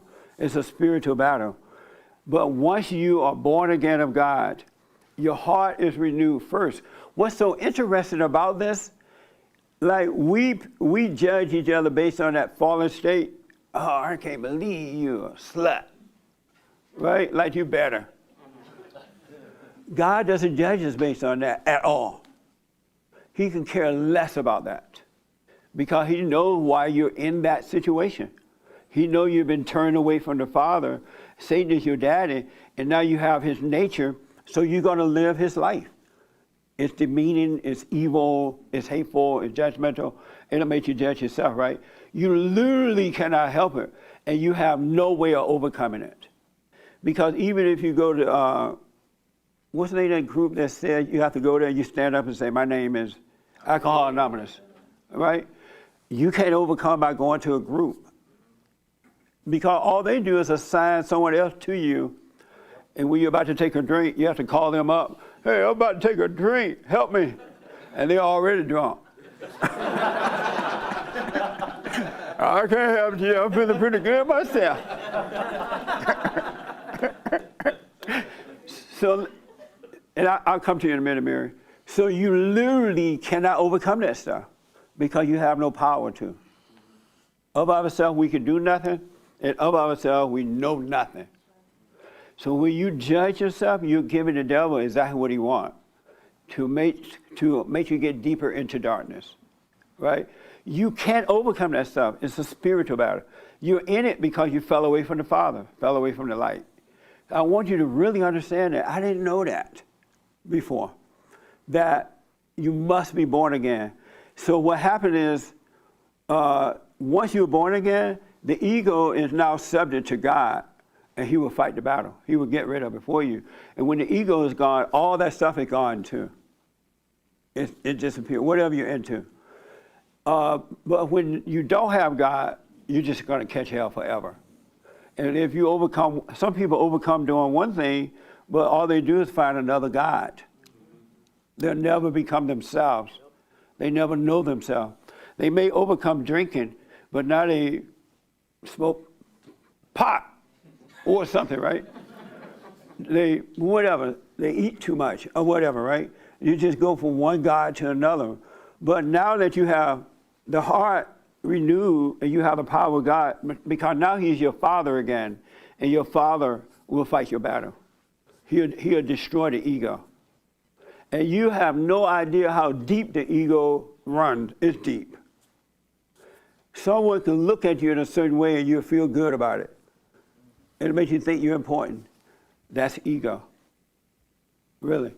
So God will fight that battle for you.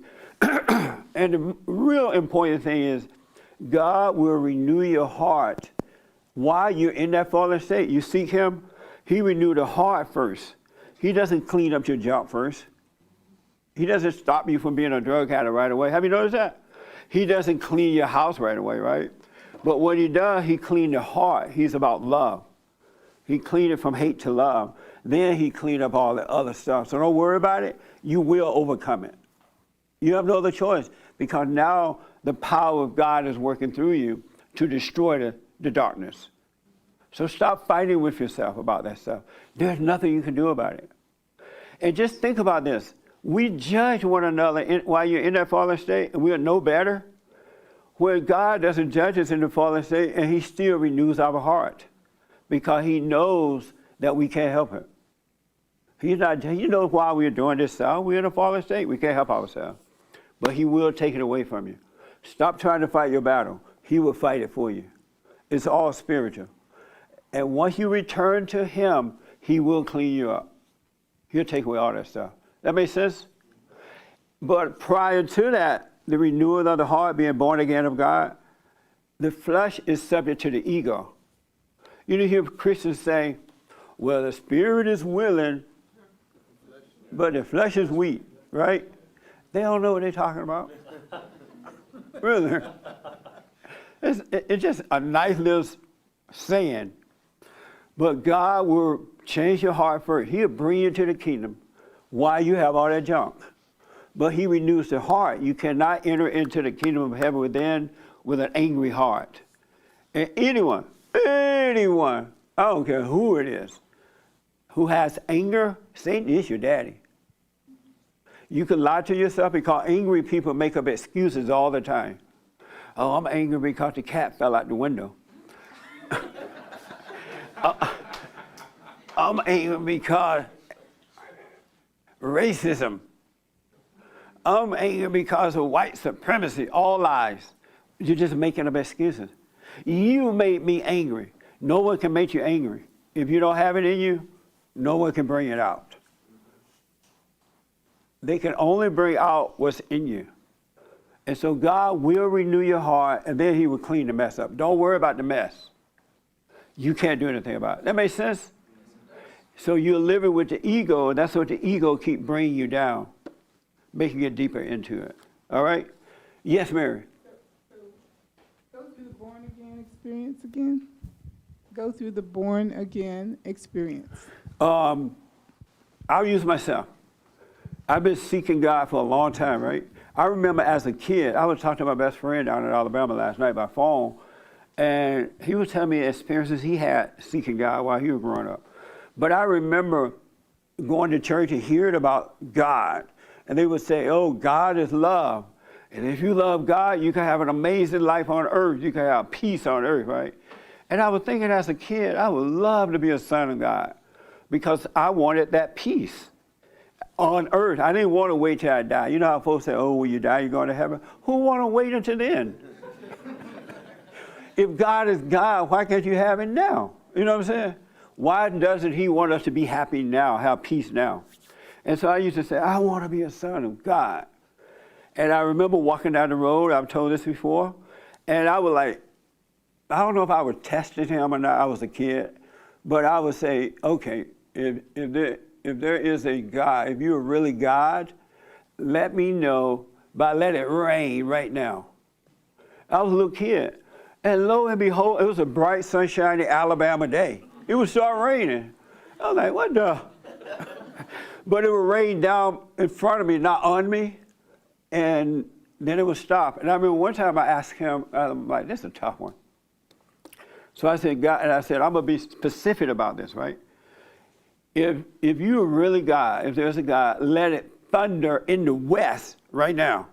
And it thundered just like that. And I was like, whoa. That was amazing. What was amazing about it is that I had sense enough to ask, and he did it. And that was my confirmation. What if it was the devil? So what? What if it was the devil? No, the devil doesn't have that. It wasn't the devil. See, Satan tried to put doubt in my mind. No. But, so Mary, so the point is, the heart is wicked. Someone mentioned it earlier, it is pure evil. The heart is wicked, right? And what God is trying to do is create love through us. And so what he does for those who are seeking him, he will bring you back to him, but he won't let you in until you go and forgive. So he can renew your heart from hate to love. Then he'll bring you into the kingdom.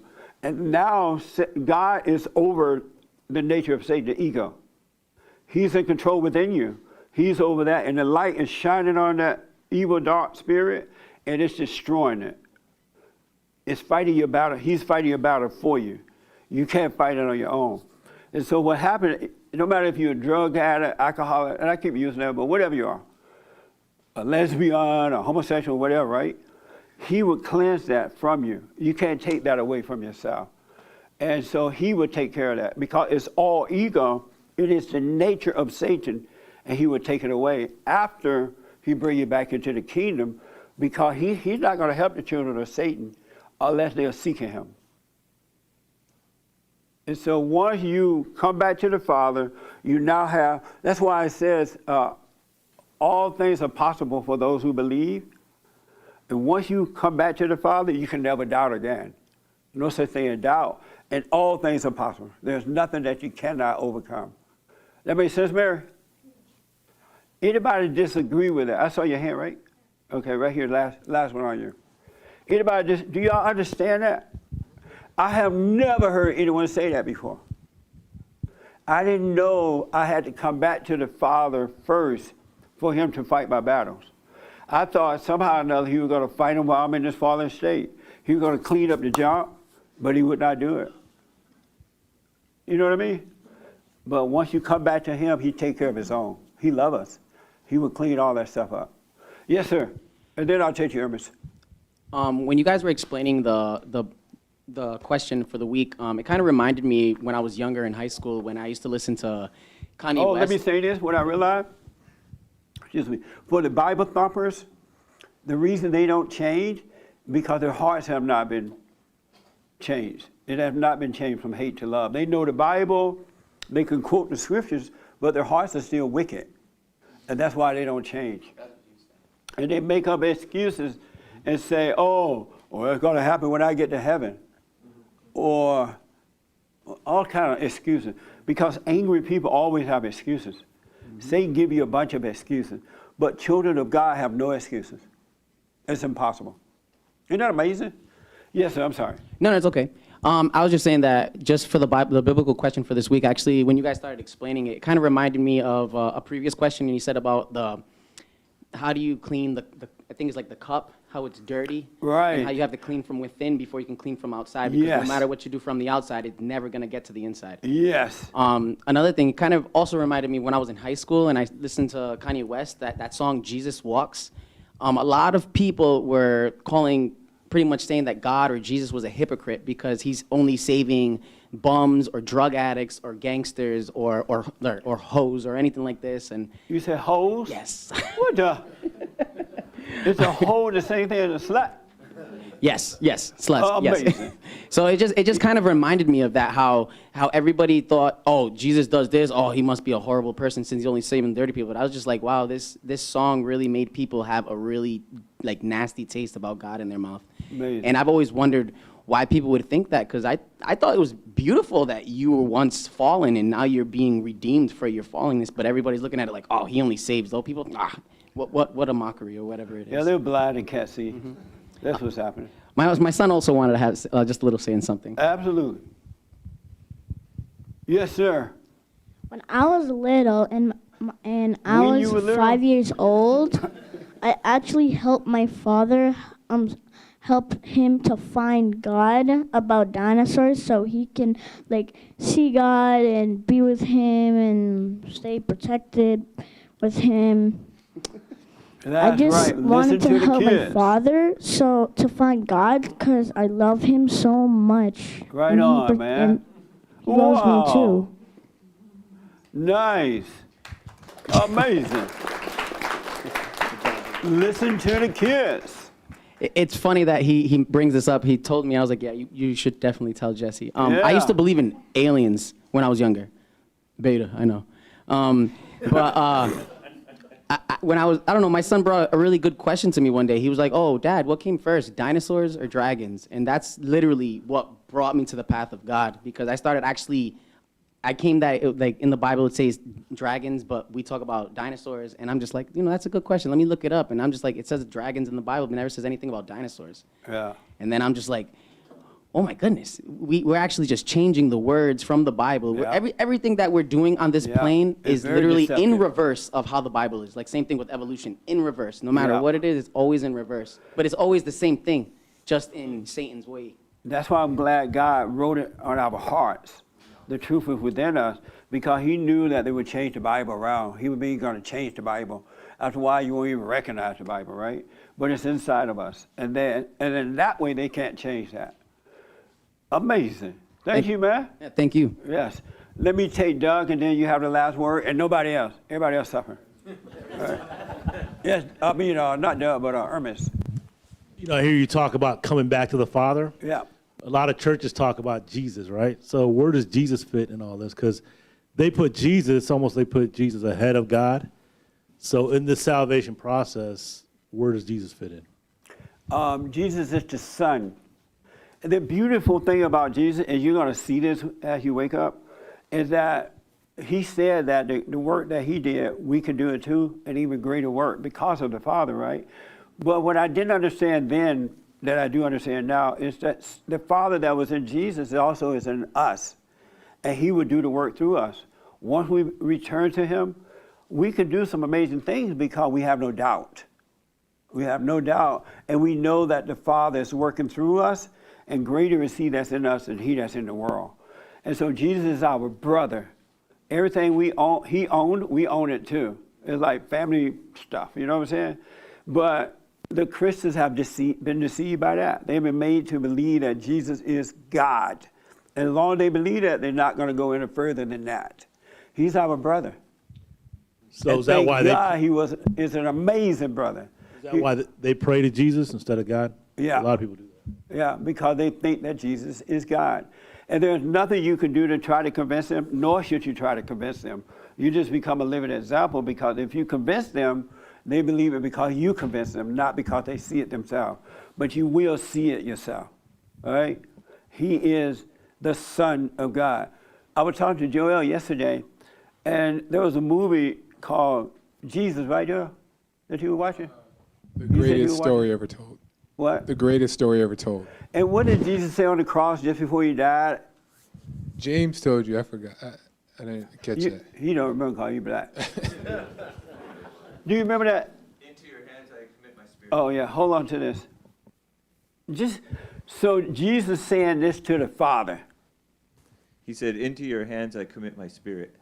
So if Jesus is God, whose hands does he commit his spirit to?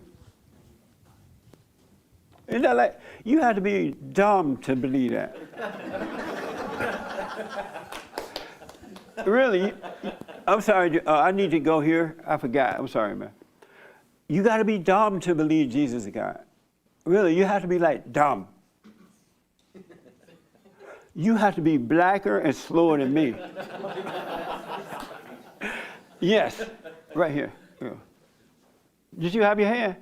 Oh, I thought I was saying your hand. Oh, okay. So that's what it means, folks. Don't worry about your junk. Seek the kingdom of God. Go and forgive. He'll draw you in, and he'll deal with the ego. He will destroy it. And all that stuff that you're doing while in that fallen state, God know you. God understands why you're doing that. He's not holding that against you. He renews your heart. It's about love. And then the power of love, which is from him, will take care of everything else. It's so simple, but everybody else made it so complicated. Isn't it like simple?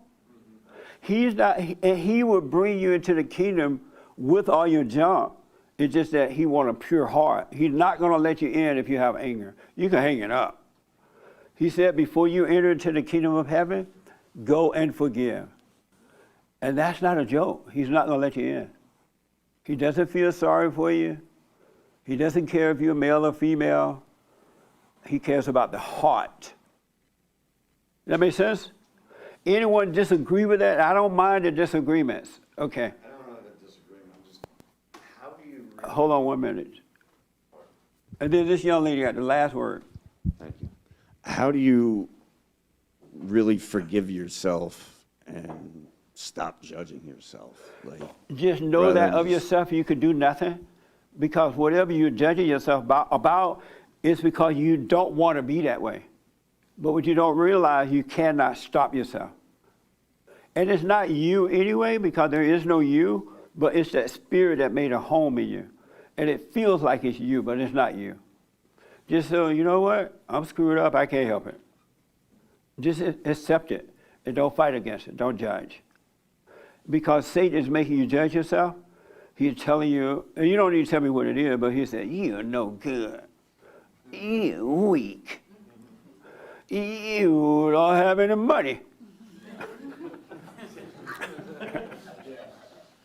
You're a drug addict. You're a slut maker. We have a lot of slut makers. And then you're like, oh, I hate myself. I don't want to be a slut maker. I'm never going to be a slut maker again, right? And then the next day you're out being a slut maker. And you're like, what the? Now you're mad about being, I used to do that too. I used to go to this church, Crenshaw Christian Center, and then I felt so good in church, right? And I'm like, wow, I'm never going to have sex again until I get married. And before I could get home, I had to make a U-turn. I'm like, what the? And then I would ask the preacher when we had a little a meeting for men only with the preacher. I'll be like, everybody else wanted to know the preacher. How did you get your last name? How did you? I'm like, I don't care about all that stuff. I want to know how you overcome this. I'm like, Mr. Preacher, I'm so weak. I'm subject to women. I have fear. How do I overcome? And then the preacher would go, oh, just read the Bible. I'm like, I already read the Bible. I read the Bible. That's not working. And then he got mad. I don't know what else to tell you there.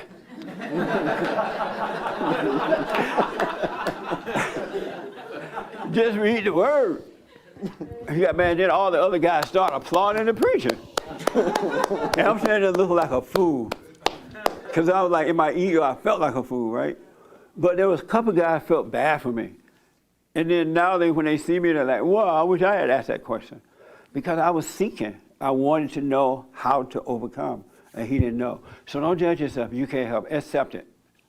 And accept it doesn't mean that you think it right. You do want to overcome. But you're playing a horrible mistake. You're making a horrible mistake playing God with yourself. When you judge yourself, you're playing God. As long as you play God, you would never know him. It's enough to admit, I want to get over this. And that's it. He'll take care of it. That makes sense? Thank you. What does it feel like to judge yourself? Not good. Yeah. It's tiring. Speaking to the mic for me? Pardon me. Yeah. It's Is this your first time here? Yes. Oh, it is? Yes. What's your name? Joe. Joe? Yes. Hey, Joe. So, how did you find out about us? I've been watching on YouTube. Oh, okay.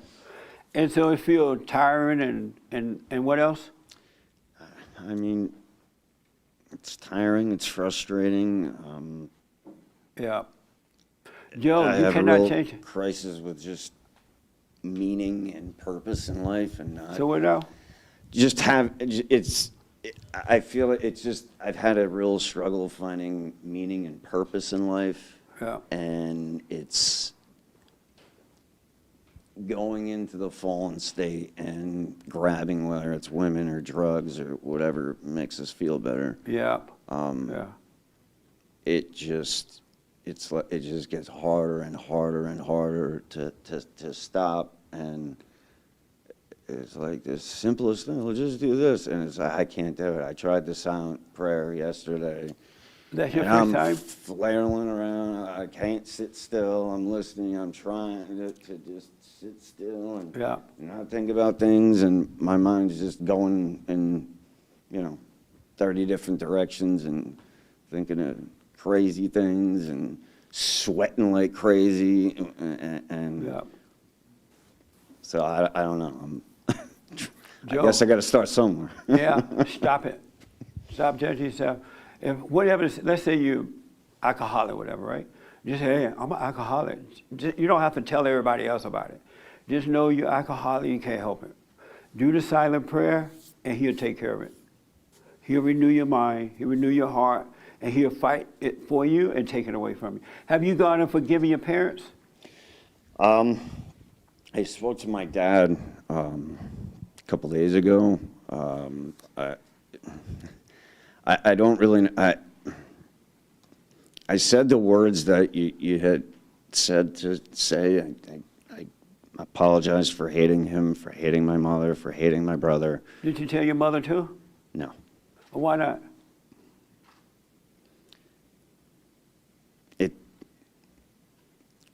Just talking to my dad about it took it so much out of me.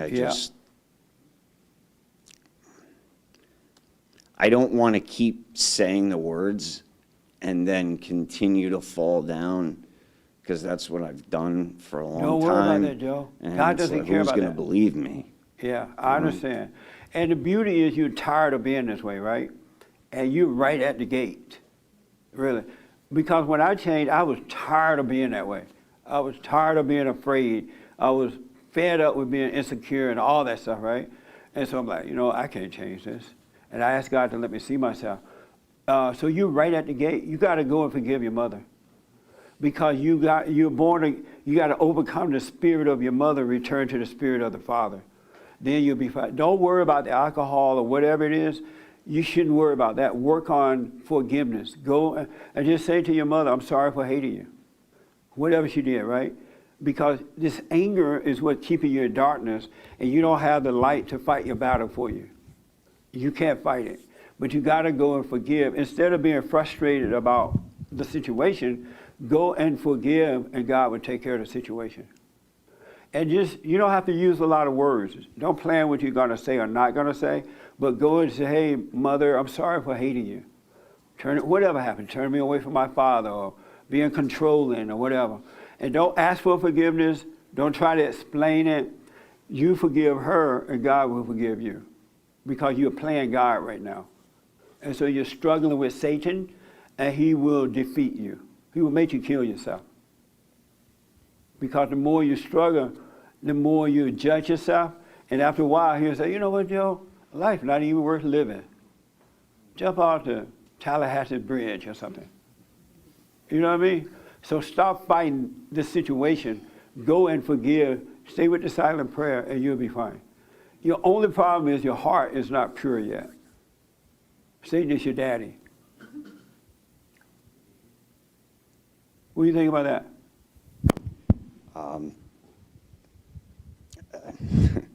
I think it's crazy that you said that because it was about a year ago I tried to kill myself. I was in a psychotic episode.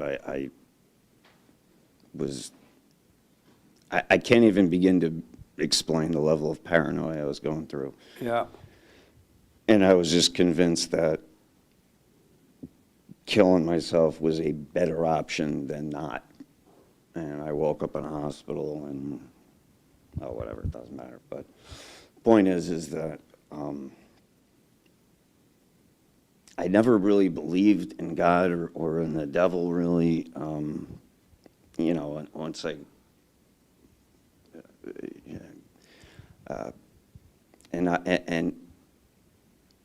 but I don't know. I felt I had a real godlike experience. I don't know how else to explain it other than it just. I felt like I was doomed. Yeah, I understand. And that's what Satan wants. He's here to rob, steal, and kill. He wants your soul. So stop fighting that situation. Whatever your situation is, don't fight it. Accept it. Just know I can't help myself. And so, because Satan wants you to judge yourself, so he can convince you of one thing, and he'll convince you you're no good, and he'll convince you to take your own life. Because he has no power to take your life, he can only influence you to do it to yourself. And he wants you judging yourself, so you judge yourself right off the cliff. So accept it, hey, I'm a bum. It's just the way it is. I don't want to be a bum, but I want. Go and forgive, Joe. It'll blow your mind. But you got to forgive your mother. We must overcome the spirit of the mother, return to the spirit of God. And that's what he will fight it for you. That makes sense? I'm sorry? Yes. Yes.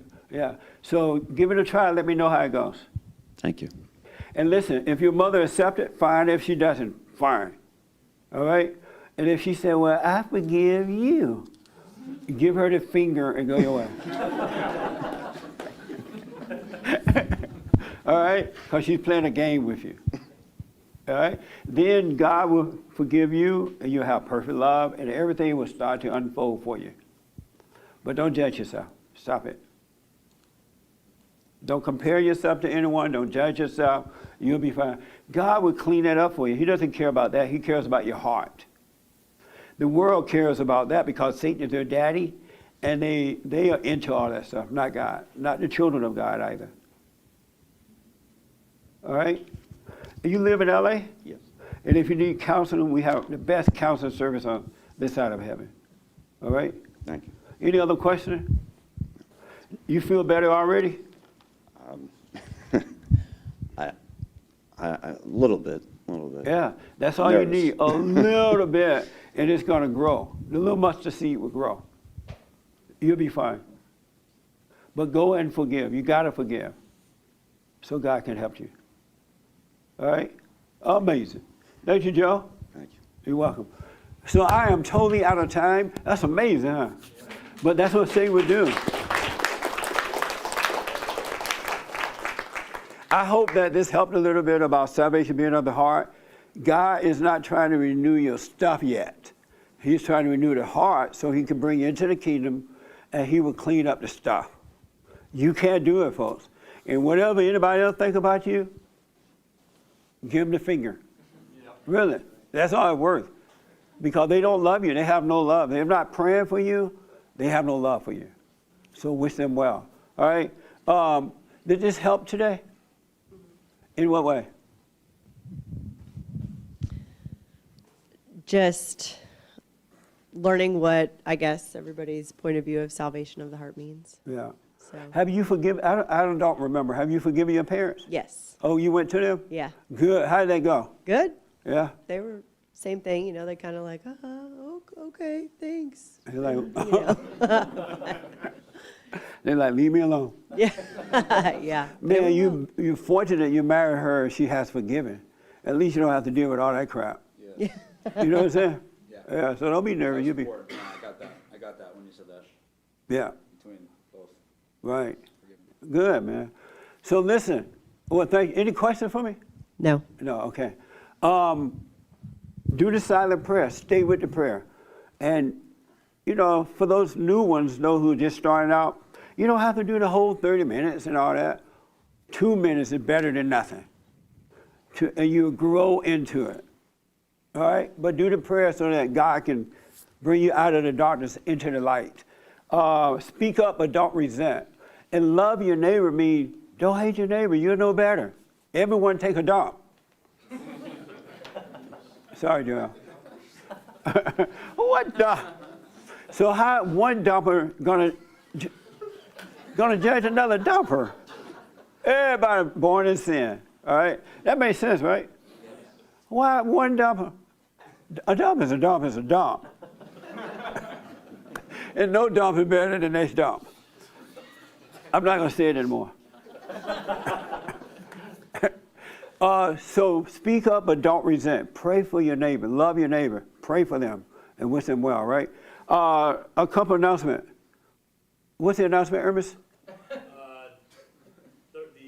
matching grant. Oh, yeah.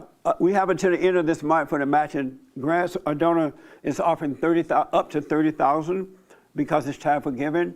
And so he's saying that he will match it up to $30,000. So go to rebuildingaman.com to donate to that, and we'll keep you updated about that. When am I going to Mexico? Next Thursday. Is it the coming Thursday? Coming Thursday, but The Thursday after that. So, ladies, do y'all want to have the women's forum this Thursday? Yes. Okay. Well, we'll do the women's. Shirley, did I hear okay? Yes. Okay. I mean Shirley. Share, same thing. Listen. So we are having the women's forum this Thursday night because next Thursday I have to go and do an amazing wedding down in Cancun, Mexico. And if I don't come back, just know the drug law got me. I was driving down the road from the airport, and they got me. So we're going to do it this Thursday at 7 o'clock for ladies only. What? Yeah, about it. Yeah. And so this is the couple that's getting married in 2 weeks down at Cancun, Mexico. Amazing. Isn't that amazing? Nice. I'm glad they're doing it in Mexico. I can go somewhere else. Beautiful. I've been to Cancun before. It really, really is a beautiful place. Really beautiful. So we're going to do the women's forum this Thursday, all right? The Antidote, Healing America from the Poison of Hate, Blame, and Victimhood is now out in paperback. So it's on our website, rebuildingaman.com, or you can call 800-411-BOND.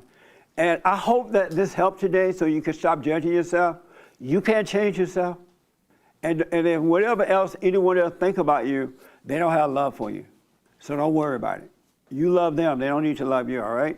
Your ego, your everything. Just relax. Thank you all for tuning in. Thank you for your support. If you need counseling, we have the best counseling service on this side of heaven. And thank you all for coming. I hope that helped today. Oh, amazing. Okay.